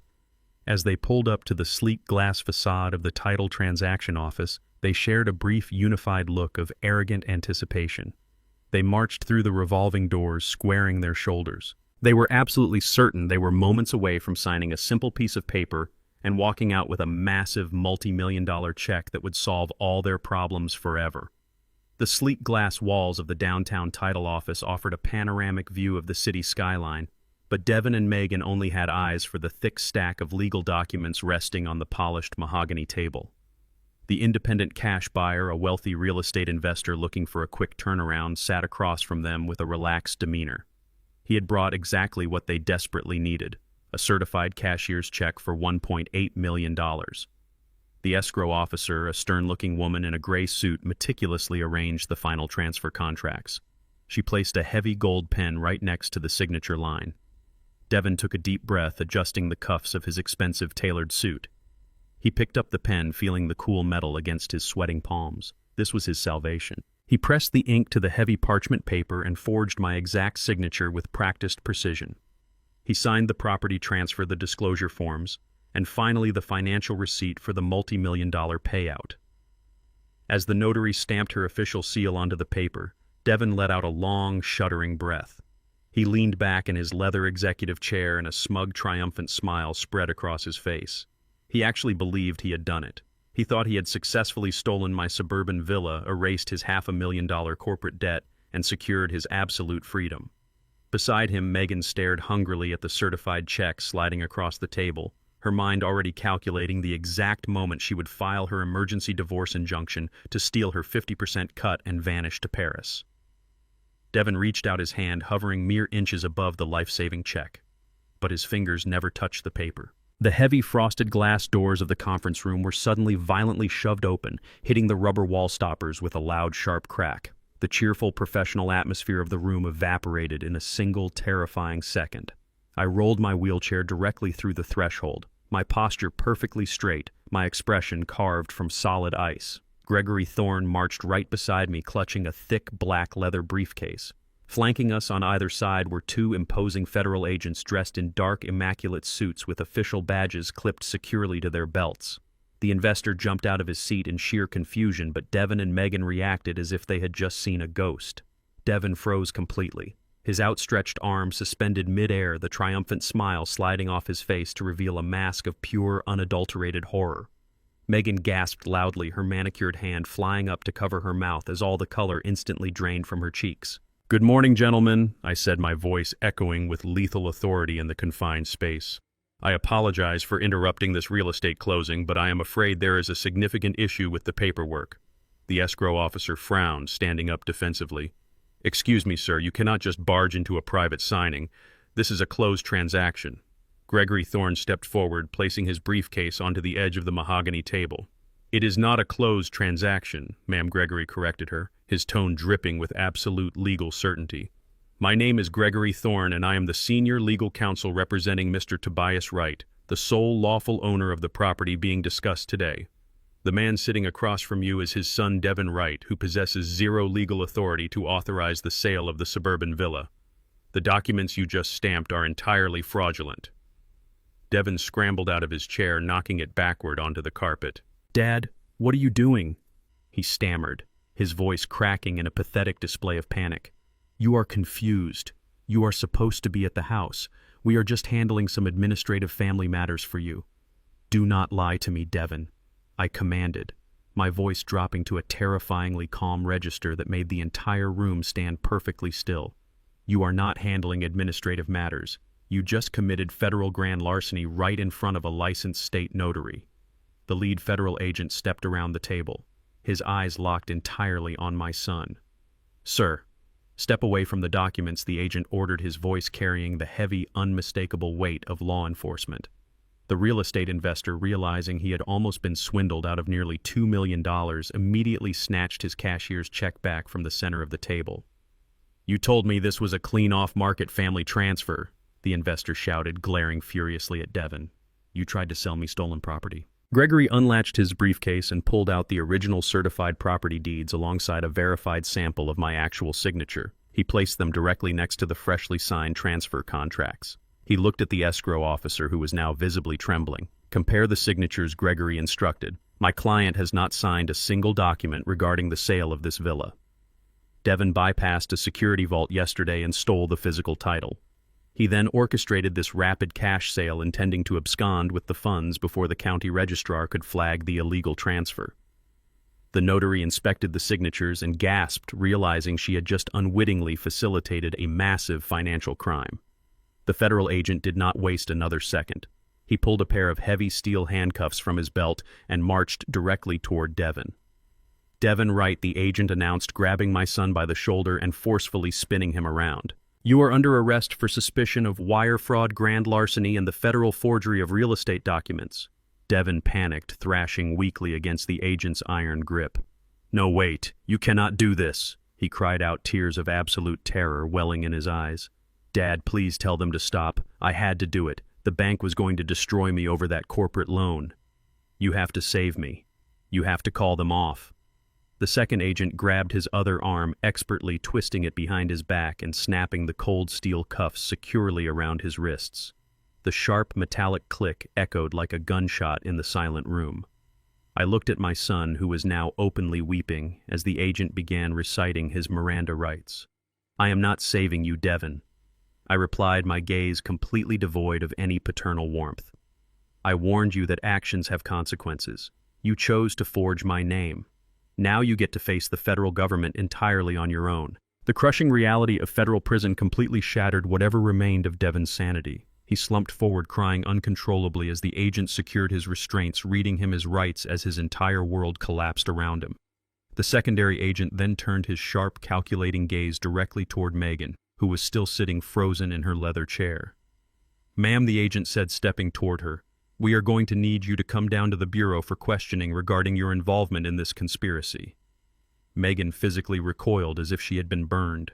The absolute terror of losing her freedom and facing federal charges instantly overrode any lingering loyalty she had to her marriage. She stood up, her face turning a sickly shade of chalk white, and her ruthless survival instincts viciously kicked in. Without a single second of hesitation, she pointed her trembling finger directly into her handcuffed husband's face. "I had absolutely nothing to do with this," she shrieked, her voice echoing hysterically across the room. "I did not know the documents were forged. Devon forced me to come here. He manipulated everything and lied to me, just like he lied to his father. She was throwing him completely to the wolves, desperately sacrificing the man she married just to save her own skin. The preliminary hearing took place in a sterile federal courtroom 2 days later, casting a harsh, unforgiving light on the absolute wreckage of my son's life. I sat in the front row of the gallery, my posture impeccably straight, flanked by Gregory Thorne and Nina. We were there to witness the spectacular implosion of the two people who had conspired to erase me from the world. When Megan was called to address the federal judge, she delivered a theatrical performance that would have won her an Academy Award. She had completely abandoned her designer wardrobe and heavy makeup, opting instead for a modest conservative beige dress and a simple low ponytail. She stood before the magistrate clutching a tissue with trembling hands, playing the role of the terrified, naive bride who had been thoroughly deceived by her tyrannical husband. "Your Honor," she whimpered, her voice cracking with perfectly timed artificial sobs. "I had absolutely no idea Devon was forging those real estate documents or manipulating corporate funds. He controlled every single aspect of our finances. He kept me completely in the dark about his massive debts and lied to my face about his business dealings." She wiped a fake tear from her cheek, looking up at the judge with wide, innocent eyes. "He manipulated my entire family. He used my brother's startup as a front without my knowledge. I was just a devoted wife trying to support the man I loved. When he dragged me to that title office, I thought we were just signing standard family trust updates.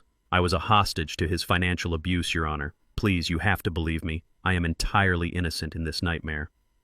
Sitting at the defense table, dressed in a wrinkled standard-issue county jail uniform, Devon looked like a man who had just been struck by a high-speed freight train. He was utterly paralyzed, staring at the woman he had alienated his entire family to protect. The sheer magnitude of her betrayal hit him with the crushing weight of a collapsing skyscraper. For years he had worshipped the ground Megan walked on. He had bought her the diamonds, the exotic vacations, and the luxury cars, all funded by my corporate empire. He had willingly committed federal mortgage fraud just to secure a $500,000 loan to impress her grifter family. He had stood in my bedroom and demanded I sign away my fortune to save her lifestyle. And now this very same woman was standing in a federal courtroom, ruthlessly stabbing him in the back and offering him up as a sacrificial lamb to save her own skin. I watched my son closely as his entire reality fractured into a million irreparable pieces. His jaw trembled and his shoulders slumped forward as the absolute colossal stupidity of his life choices finally caught up with him. He had traded a father who would have moved mountains for him for a parasitic narcissist who was happily feeding him to the federal prosecutors. Devon slowly turned his head around and locked eyes with me across the crowded courtroom. There was no anger left in his gaze. There was no arrogance and no entitlement. There was only a hollow, haunting despair. In that brief, silent exchange, he finally understood every single warning I had ever given him about the toxic nature of the woman he chose to marry. He realized that he had burned his own legacy to the ground for a completely worthless illusion. He looked away, burying his face in his manacled hands, completely broken and utterly alone. Megan continued to weep softly at the podium, convinced she had successfully manipulated the federal magistrate with her helpless victim routine. She thought she had secured her immunity by throwing Devon directly under the bus, but she had severely underestimated the depth of my preparation. Gregory Thorne stood up from the gallery bench, adjusting his tailored suit jacket, and approached the prosecution table. With the judge's permission, Gregory submitted a heavy encrypted flash drive into the official court record. "Your Honor," Gregory stated, his voice echoing with a blistering, lethal authority. "The victim in this case, Mr. Tobias Wright, has provided supplemental evidence that completely dismantles the defendant's fabricated narrative of innocent ignorance. Mrs. Wright was not a passive bystander manipulated by her husband. She was the chief architect of a deeply malicious conspiracy to commit elder abuse and medical fraud." Gregory signaled the court clerk to access the drive. A moment later, the high-definition audio recording captured by Nina in my private study began to play over the courtroom speakers. The entire room fell into a dead, shocked silence as Megan's shrill, demanding voice filled the air. "Doctor, you need to document how aggressive he has been acting," her recorded voice hissed, clearly instructing the corrupt private physician. "He literally sold a highly valuable family asset this morning for absolutely no logical reason. He is clearly not in his right mind." The recording continued, broadcasting her undeniable complicity in fabricating a psychiatric diagnosis to force me into a memory care facility. But Gregory was not finished. He projected the security camera footage from the hospital waiting room showing Megan deliberately photographing my private medical contacts. He then displayed the fraudulent medical power of attorney side by side with the digital footprint proving the document was drafted and submitted from Megan's personal laptop. The evidence was irrefutable and utterly devastating. She was not a naive bride. She was a highly calculated predator who actively plotted to lock a sane man in a psychiatric ward so she could freely loot his multi-million-dollar estate. The federal judge glared down at Megan with profound disgust, instantly recognizing the depth of her perjury. The magistrate slammed the gavel down unequivocally, rejecting her plea for leniency and officially denying her request for immunity. Both Devon and Megan were formally indicted on multiple federal charges ranging from wire fraud and grand larceny to conspiracy and elder abuse. However, due to the overcrowded holding facilities and pending the commencement of the full federal trial, the judge granted them a temporary conditional release. Their passports were immediately confiscated, their bank accounts remained entirely frozen by the authorities, and they were placed under strict, heavily monitored bail. Stripped of their designer armor, their dignity, and their stolen wealth, they walked out of the courthouse completely broke and bound to each other by mutual hatred. With zero access to their luxury vehicles or credit cards, they were forced to scrape together their last few dollars to share a miserable, silent cab ride. They were heading back to the suburban villa, holding on to their very last shred of hope, believing they at least had a comfortable roof over their heads while they awaited their inevitable prison sentences. The miserable cab ride from the federal courthouse felt like a silent funeral procession. Devon and Megan sat on opposite sides of the cramped back seat, refusing to even look at each other. Stripped of their passports, their bank accounts completely frozen, and their high society reputations entirely atomized, they were riding solely on the fumes of sheer denial. As the cab turned into their upscale suburban neighborhood, a fragile, desperate hope began to form in Devon's exhausted mind. The disastrous cash sale at the title office had been thwarted by my sudden arrival alongside the federal agents, but in his twisted, frantic logic that meant the property had not actually been sold to the investor. He still possessed the original keys in his pocket. He still had the massive multi-million-dollar villa to hide inside. Megan clearly shared this exact same delusion. She aggressively smoothed out her beige dress, her eyes fixed intently on the approaching driveway. They were facing imminent federal prison time, but they genuinely believed they could simply retreat to their luxurious sanctuary, lock the heavy mahogany doors, and spend the next few months living in total comfort while their public defenders negotiated a plea deal. They thought they still had a massive fortress to protect them from the harsh reality of the outside world. The cab driver slammed on the brakes, dropping them off at the end of the long driveway and demanding his payment in cash. Devon handed over his last remaining $50 bill, stepping out onto the familiar pavement. He took a deep breath, fully expecting to walk through his front doors and collapse into his custom Italian leather sofa. But as Devon and Megan turned to face the property, their fragile illusion of safety was instantly and violently shattered. The grand wrought iron gates of the villa were pushed wide open, but the sprawling driveway was not empty. A massive commercial moving truck was parked right in front of the grand entrance with its ramp fully extended. Scattered across the pristine manicured lawn was a chaotic, towering mountain of heavy-duty garbage bags, cheap cardboard boxes, and transparent plastic storage bins. Megan let out a blood-curdling shriek as she recognized the contents spilling out onto the green grass. Her entire meticulously curated collection of custom designer dresses, her imported silk bedsheets, and her incredibly expensive luxury handbags had been unceremoniously tossed into the front yard like absolute trash. Devon's custom golf clubs, his expensive tailored suits, and his prized collection of vintage watches were piled haphazardly into the dirt. A crew of movers was showing zero respect for the items, handling the extravagant wardrobe of two indicted federal criminals with sheer indifference.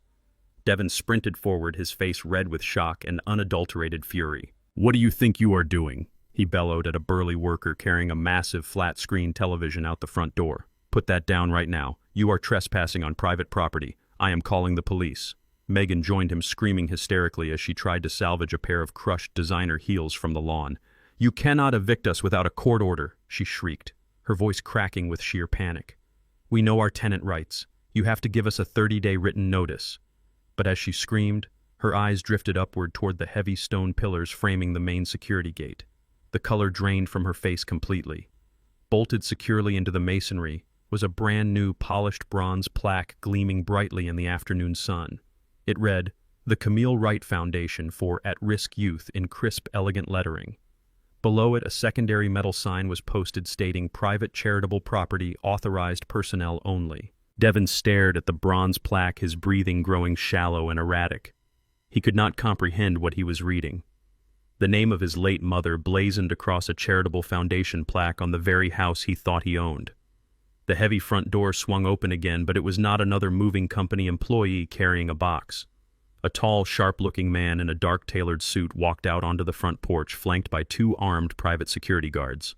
It was a senior associate attorney from Gregory Thorne's elite legal firm, holding a thick clipboard and a highly official property vacatur notice. "Good afternoon, Devon," the attorney said, his voice ringing with absolute professional detachment. "There is no need to call the police. The local authorities are already fully aware of our presence here today, and they have explicitly authorized this property clearing." Devon marched up to the steps, his fists clenched tightly at his sides. "You cannot just throw our belongings onto the street," he demanded, his voice shaking with desperate rage. "I hold the original deed to this house." The attorney offered a cold, pitying smile. "You hold a worthless piece of stolen paper, Devon. Your father, Tobias Wright, initiated a full legal transfer of this entire estate over 5 weeks ago. He irrevocably donated this house and the surrounding property to a newly established charity foundation designed to house and educate underprivileged minority youth. The paperwork cleared the state registry long before you ever walked into that title office." Devon staggered backward as if he had been physically struck in the chest. Megan dropped the designer shoes she was holding, her mouth opening in sheer horror. The attorney stepped down the stairs, handing Devon a copy of the verified charitable trust deed. "When you forged your father's signature at the notary office attempting to sell this villa to a cash buyer, you were not just attempting to steal from Tobias," the attorney explained with lethal precision. "You were actively attempting to sell a property that legally belonged to a registered nonprofit organization. You tried to defraud a charity. Your forged contract was fundamentally invalid from the exact second you signed it because you can never sell what you do not own. You have 0 tenant rights. You have 0 ownership claims. You are officially trespassing on charitable grounds." The security guard stepped forward, forming an imposing barricade between Devon and the front doors. The attorney pointed a pen toward the street. "Your personal belongings have been removed from the premises as a courtesy. You have exactly 10 minutes to gather your garbage bags and vacate the sidewalk before I have you arrested for loitering on foundation property." Devon collapsed onto the concrete curb, completely broken. He stared blankly at the massive pile of trash bags containing the pathetic remnants of his lavish, privileged life. He had no job, no car, no bank account, and now he did not even have a roof over his head. He was officially a homeless federal criminal sitting in the dirt. Megan, realizing the absolute finality of their ruin, felt a blind, primal panic seize her entire body. She could not survive on the streets. She could not sleep on a park bench. Her ruthless survival instincts flared up one final time. She pulled her cell phone from her pocket, her hands shaking violently. She still had one last lifeline. She dialed the number for her wealthy, arrogant parents, Richard and Patricia. They had money. They had an enormous house in the suburbs. They would wire her emergency funds, hire a better defense attorney, and give her a soft, warm bed to sleep in while she plotted her next move. She pressed the phone to her ear, listening to it ring, completely unaware that a catastrophic financial apocalypse had already detonated inside her parents' home. Megan pressed the phone tightly to her ear, listening to the automated voicemail greeting of her mother. She dialed again, panic rising in her throat, but the call went unanswered. She had absolutely no idea that 30 miles away, inside the supposedly impenetrable fortress of her parents' upscale suburban home, Richard and Patricia were currently experiencing their own catastrophic financial execution. The $500,000 commercial loan that Devon had fraudulently secured for Kyle imaginary tech startup had not just vanished into thin air when I pulled my corporate guarantor status. It had triggered a massive, immediate chain reaction of devastating financial defaults. Kyle, arrogant and completely incompetent, had already spent a significant portion of those illicit funds on luxury office leases and non-refundable executive perks. When the bank aggressively recalled the loan and froze the corporate accounts, they did not just stop at Devon. They went directly after the beneficiary of the fraudulent wire transfer. The federal authorities and the commercial lending board seized Kyle's entire shell company. But the collateral damage ran much deeper. Richard, blinded by his own greed and his absolute certainty that my wealth would cover their mistakes, had foolishly cross-collateralized his own home equity to secure a secondary line of credit for his son-doomed venture. The moment Kyle's startup officially imploded under federal investigation, the bank initiated an aggressive, merciless foreclosure on Richard and Patricia property. The very same morning Megan was thrown out onto the street, her parents were served with a formal notice of immediate asset seizure, desperate and completely out of options. Richard and Patricia did not drive to the federal courthouse to support their indicted daughter, nor did they drive to the suburban villa to rescue her from the curb. Instead, they drove their leased luxury sedan directly to my primary estate. Nina alerted me through the internal intercom that a frantic couple was arguing with the security guards at the main gate, begging for an audience. I instructed security to let them through. I wanted to look them in the eye.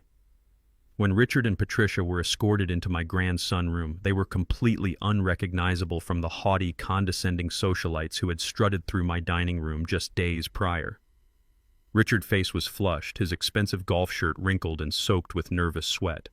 Patricia was openly weeping, her carefully styled hair disheveled, her hands shaking violently as she clutched her designer purse. They stood before my wheelchair, stripped of their arrogance, reduced to terrified beggars. "Tobias, please, you have to help us," Richard pleaded, his voice cracking as he completely abandoned his pride.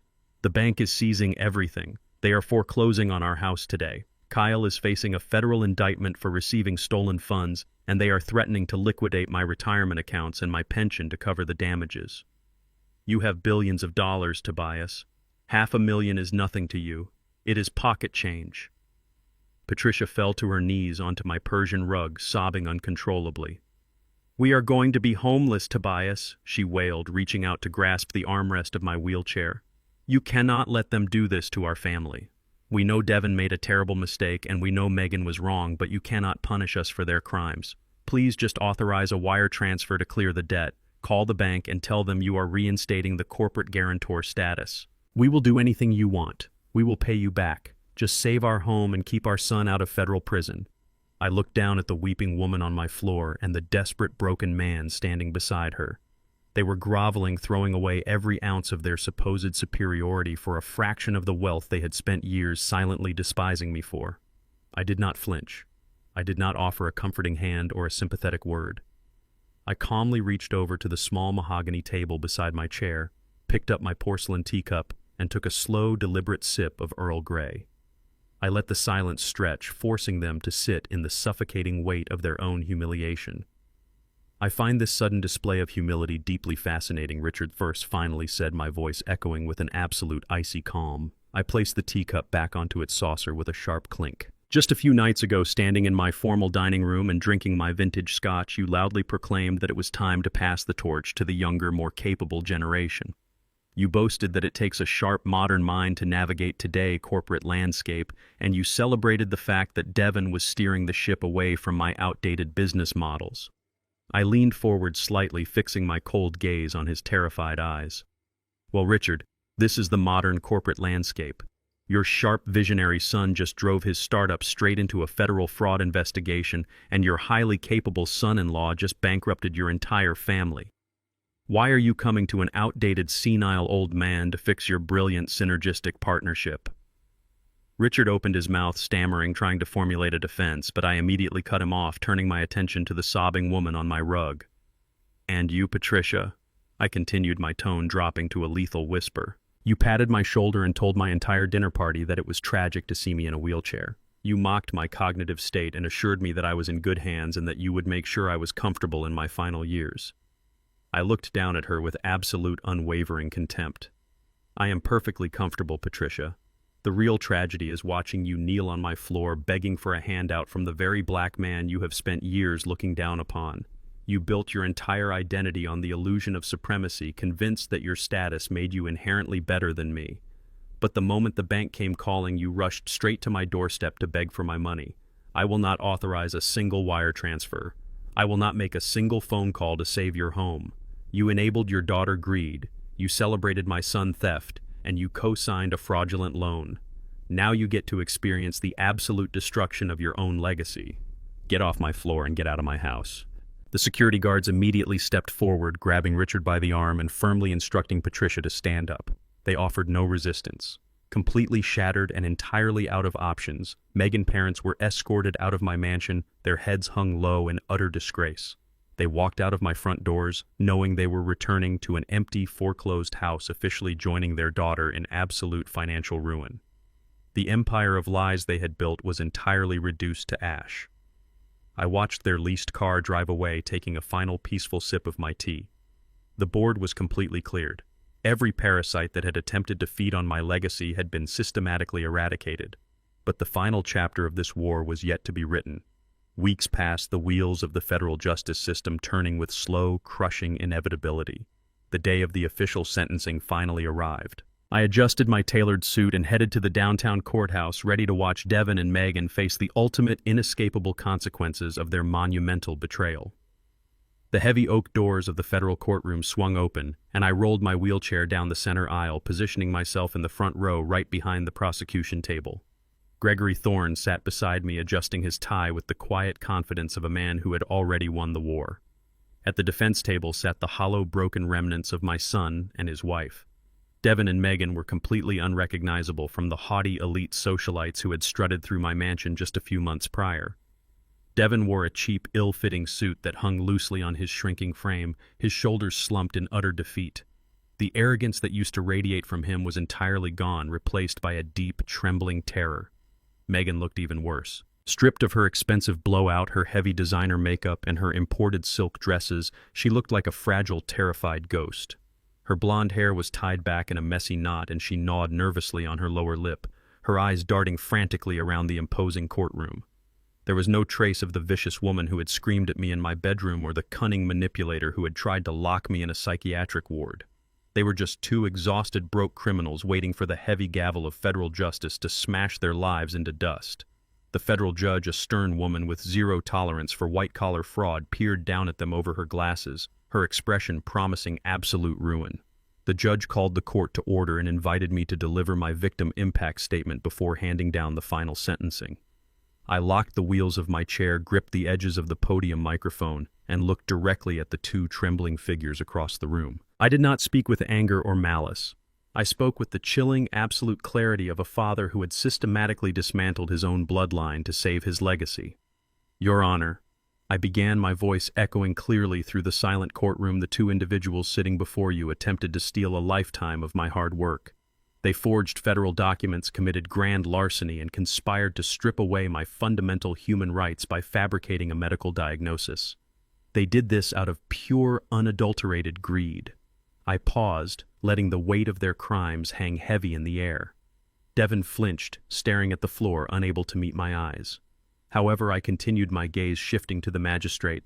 I am not asking this court to send my son to a federal penitentiary. Sending him to a cell where he will sit in idle isolation will teach him absolutely nothing about the value of an honest dollar.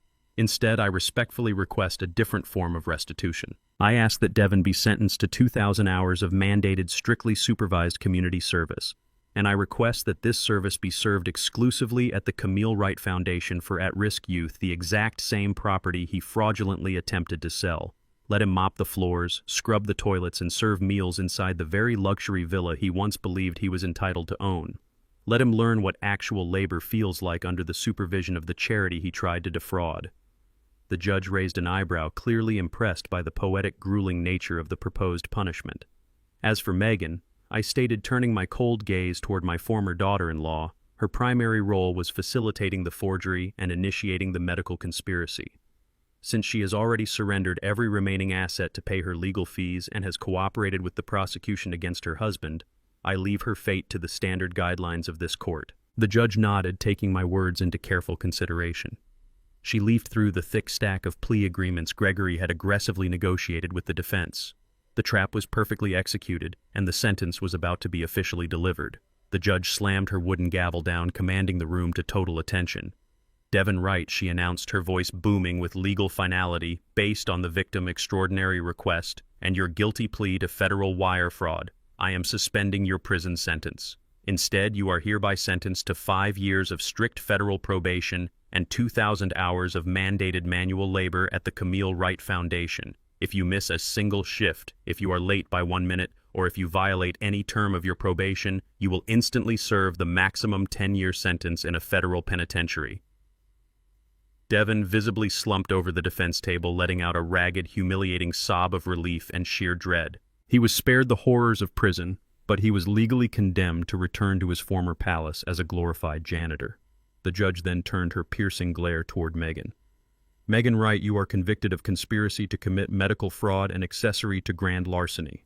You are sentenced to 3 years of supervised probation and a suspended sentence. You are forbidden from contacting the victim, and you will submit to regular federal monitoring. The court is adjourned. The gavel struck the block one final time, sealing their fates forever. As the gallery began to clear out, the final, most pathetic act of their toxic relationship unfolded right there in the aisles of the courtroom. Megan, aggressive divorce attorney, marched up to the defense table, slapping a thick manila folder down in front of Devon. It was the finalized, expedited dissolution of marriage. Megan grabbed a pen and signed the documents with vicious, trembling speed, completely eager to sever herself from the ruined man sitting beside her. "You are a pathetic, useless failure," she hissed at Devon, not caring who heard her. "I lost my family, my money, and my entire life because I trusted you to secure your own inheritance. I never want to see your face again." Devon snatched the pen from her hand, his own bitter rage finally boiling over.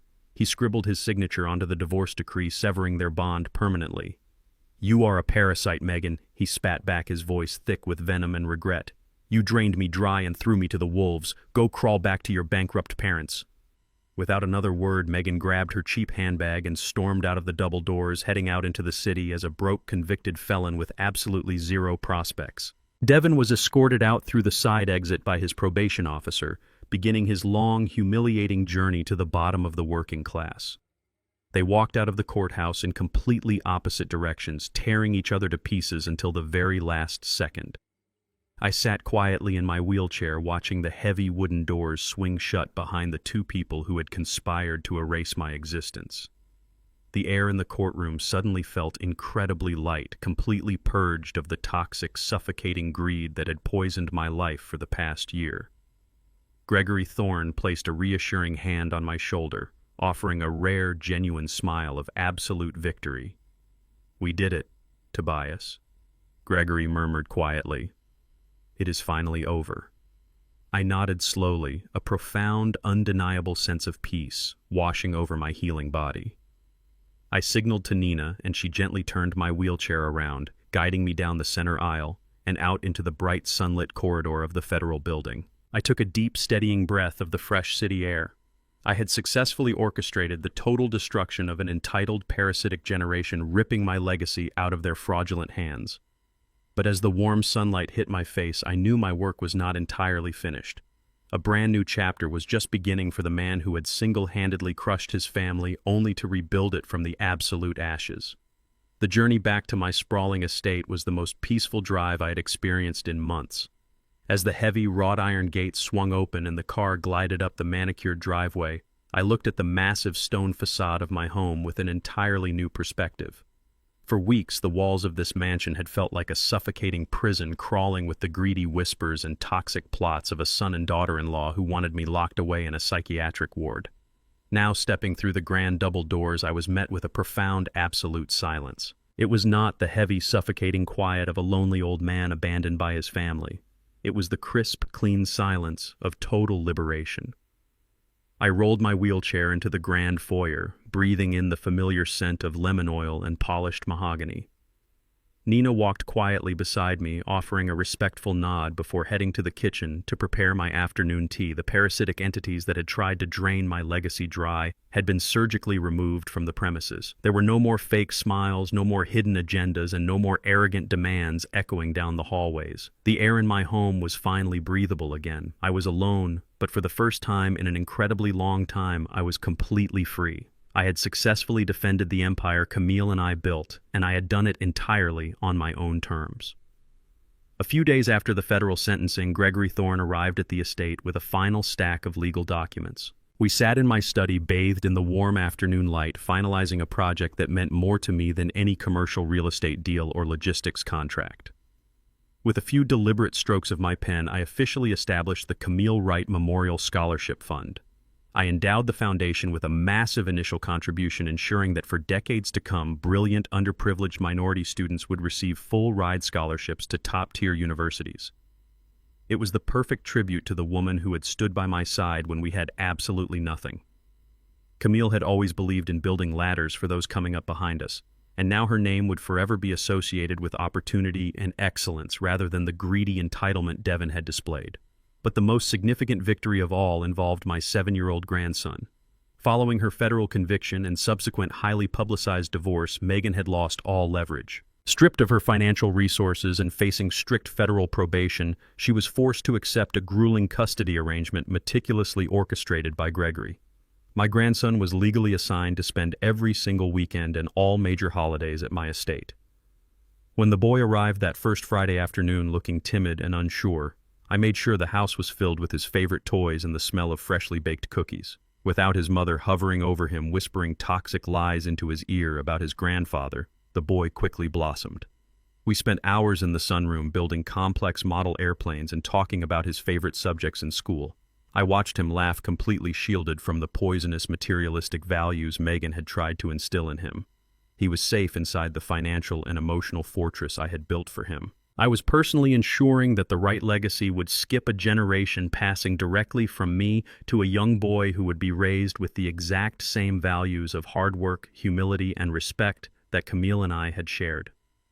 I made it my personal mission to teach him the history of our family, showing him the old photographs of the rusted delivery truck that started it all. I wanted him to understand that true wealth is not measured by designer clothes or luxury vacations, but by the integrity of your character and the resilience of your spirit. By removing Megan's toxic influence, I was actively saving his mind from the same corruption that had ruined his parents. 6 months passed since the day the gavel fell in that federal courtroom. The harsh winter gave way to a brilliant, blooming spring. I sat in my wheelchair on the expansive back patio overlooking the vibrant rose gardens that Camille had planted decades ago. Nina stepped out through the glass doors, holding my daily medical chart with a satisfied smile. "You are officially cleared by the orthopedic surgeon, Mr. Wright," she announced, her voice ringing with genuine professional pride. "The bone density scans are perfect and your ribs have completely healed. You do not need the chair anymore." I looked down at my leg, feeling the solid, rebuilt strength in my muscles. I gripped the armrests, planted my feet firmly onto the warm stone patio, and pushed myself upward. I stood at my full height, taking a deep, steadying breath of the fragrant morning air. I did not stagger. I did not lean on Nina for support. I took one step, then another, walking smoothly and confidently down the stone path and into the sunlit garden. The physical recovery perfectly mirrored the restoration of my entire life. I had been broken, battered, and heavily underestimated, but I had healed stronger than ever. As I walked among the blooming roses, my thoughts briefly drifted to Devon. According to Gregory, my disgraced son was currently wearing a janitorial uniform, scrubbing the floors of the very suburban villa he had fraudulently attempted to sell. He was fulfilling his 2,000 hours of mandated manual labor under the strict supervision of the charity directors. It was a harsh, bloody lesson, but it was the only one that could possibly save his soul. I had not destroyed Devon out of hatred or petty vengeance. I destroyed his false reality because it was the absolute only way to force him to rebuild his life as a genuine man.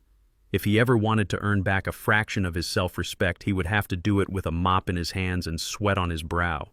He would have to learn what it truly meant to work for a living, just as I had done 40 years ago. I did not ruin his life. I simply burned away the toxic, parasitic facade he had constructed, leaving him with nothing but the absolute raw truth. He was finally learning the crushing weight of consequence, and perhaps one day, years from now, he might actually understand that this brutal execution of his ego was the greatest act of fatherly love I could have ever given him. I stopped near the center of the garden, tilting my head back to feel the comforting warmth of the morning sun against my face. A quiet, deeply satisfied smile spread across my lips. The ruthless purge of my family tree was officially complete. The parasites who had attempted to feed on my legacy had been systematically eradicated, stripped of their power, and banished to the harsh reality of the working class. The wealth that Camille and I had sacrificed everything to build was entirely secure, locked behind impenetrable trusts and charitable foundations that would serve the world long after I was gone. My grandson was safe, my empire was thriving, and my home was finally a sanctuary of absolute peace. The board had been entirely cleared, and the pieces had been reset exactly as I intended. I turned around and walked back toward the grand mansion, my steps echoing with the steady, unbreakable rhythm of a man who had faced the ultimate betrayal and emerged completely victorious. Order had been perfectly restored. The greatest lesson I took away from this ordeal is that true parenting never really ends, even when your children are fully grown. We often confuse financial support with unconditional love, believing that shielding our kids from hardship is the ultimate parental duty. But handing someone the world on a silver platter only robs them of the strength required to carry it. Wealth without character is simply a loaded weapon in the hands of a fool.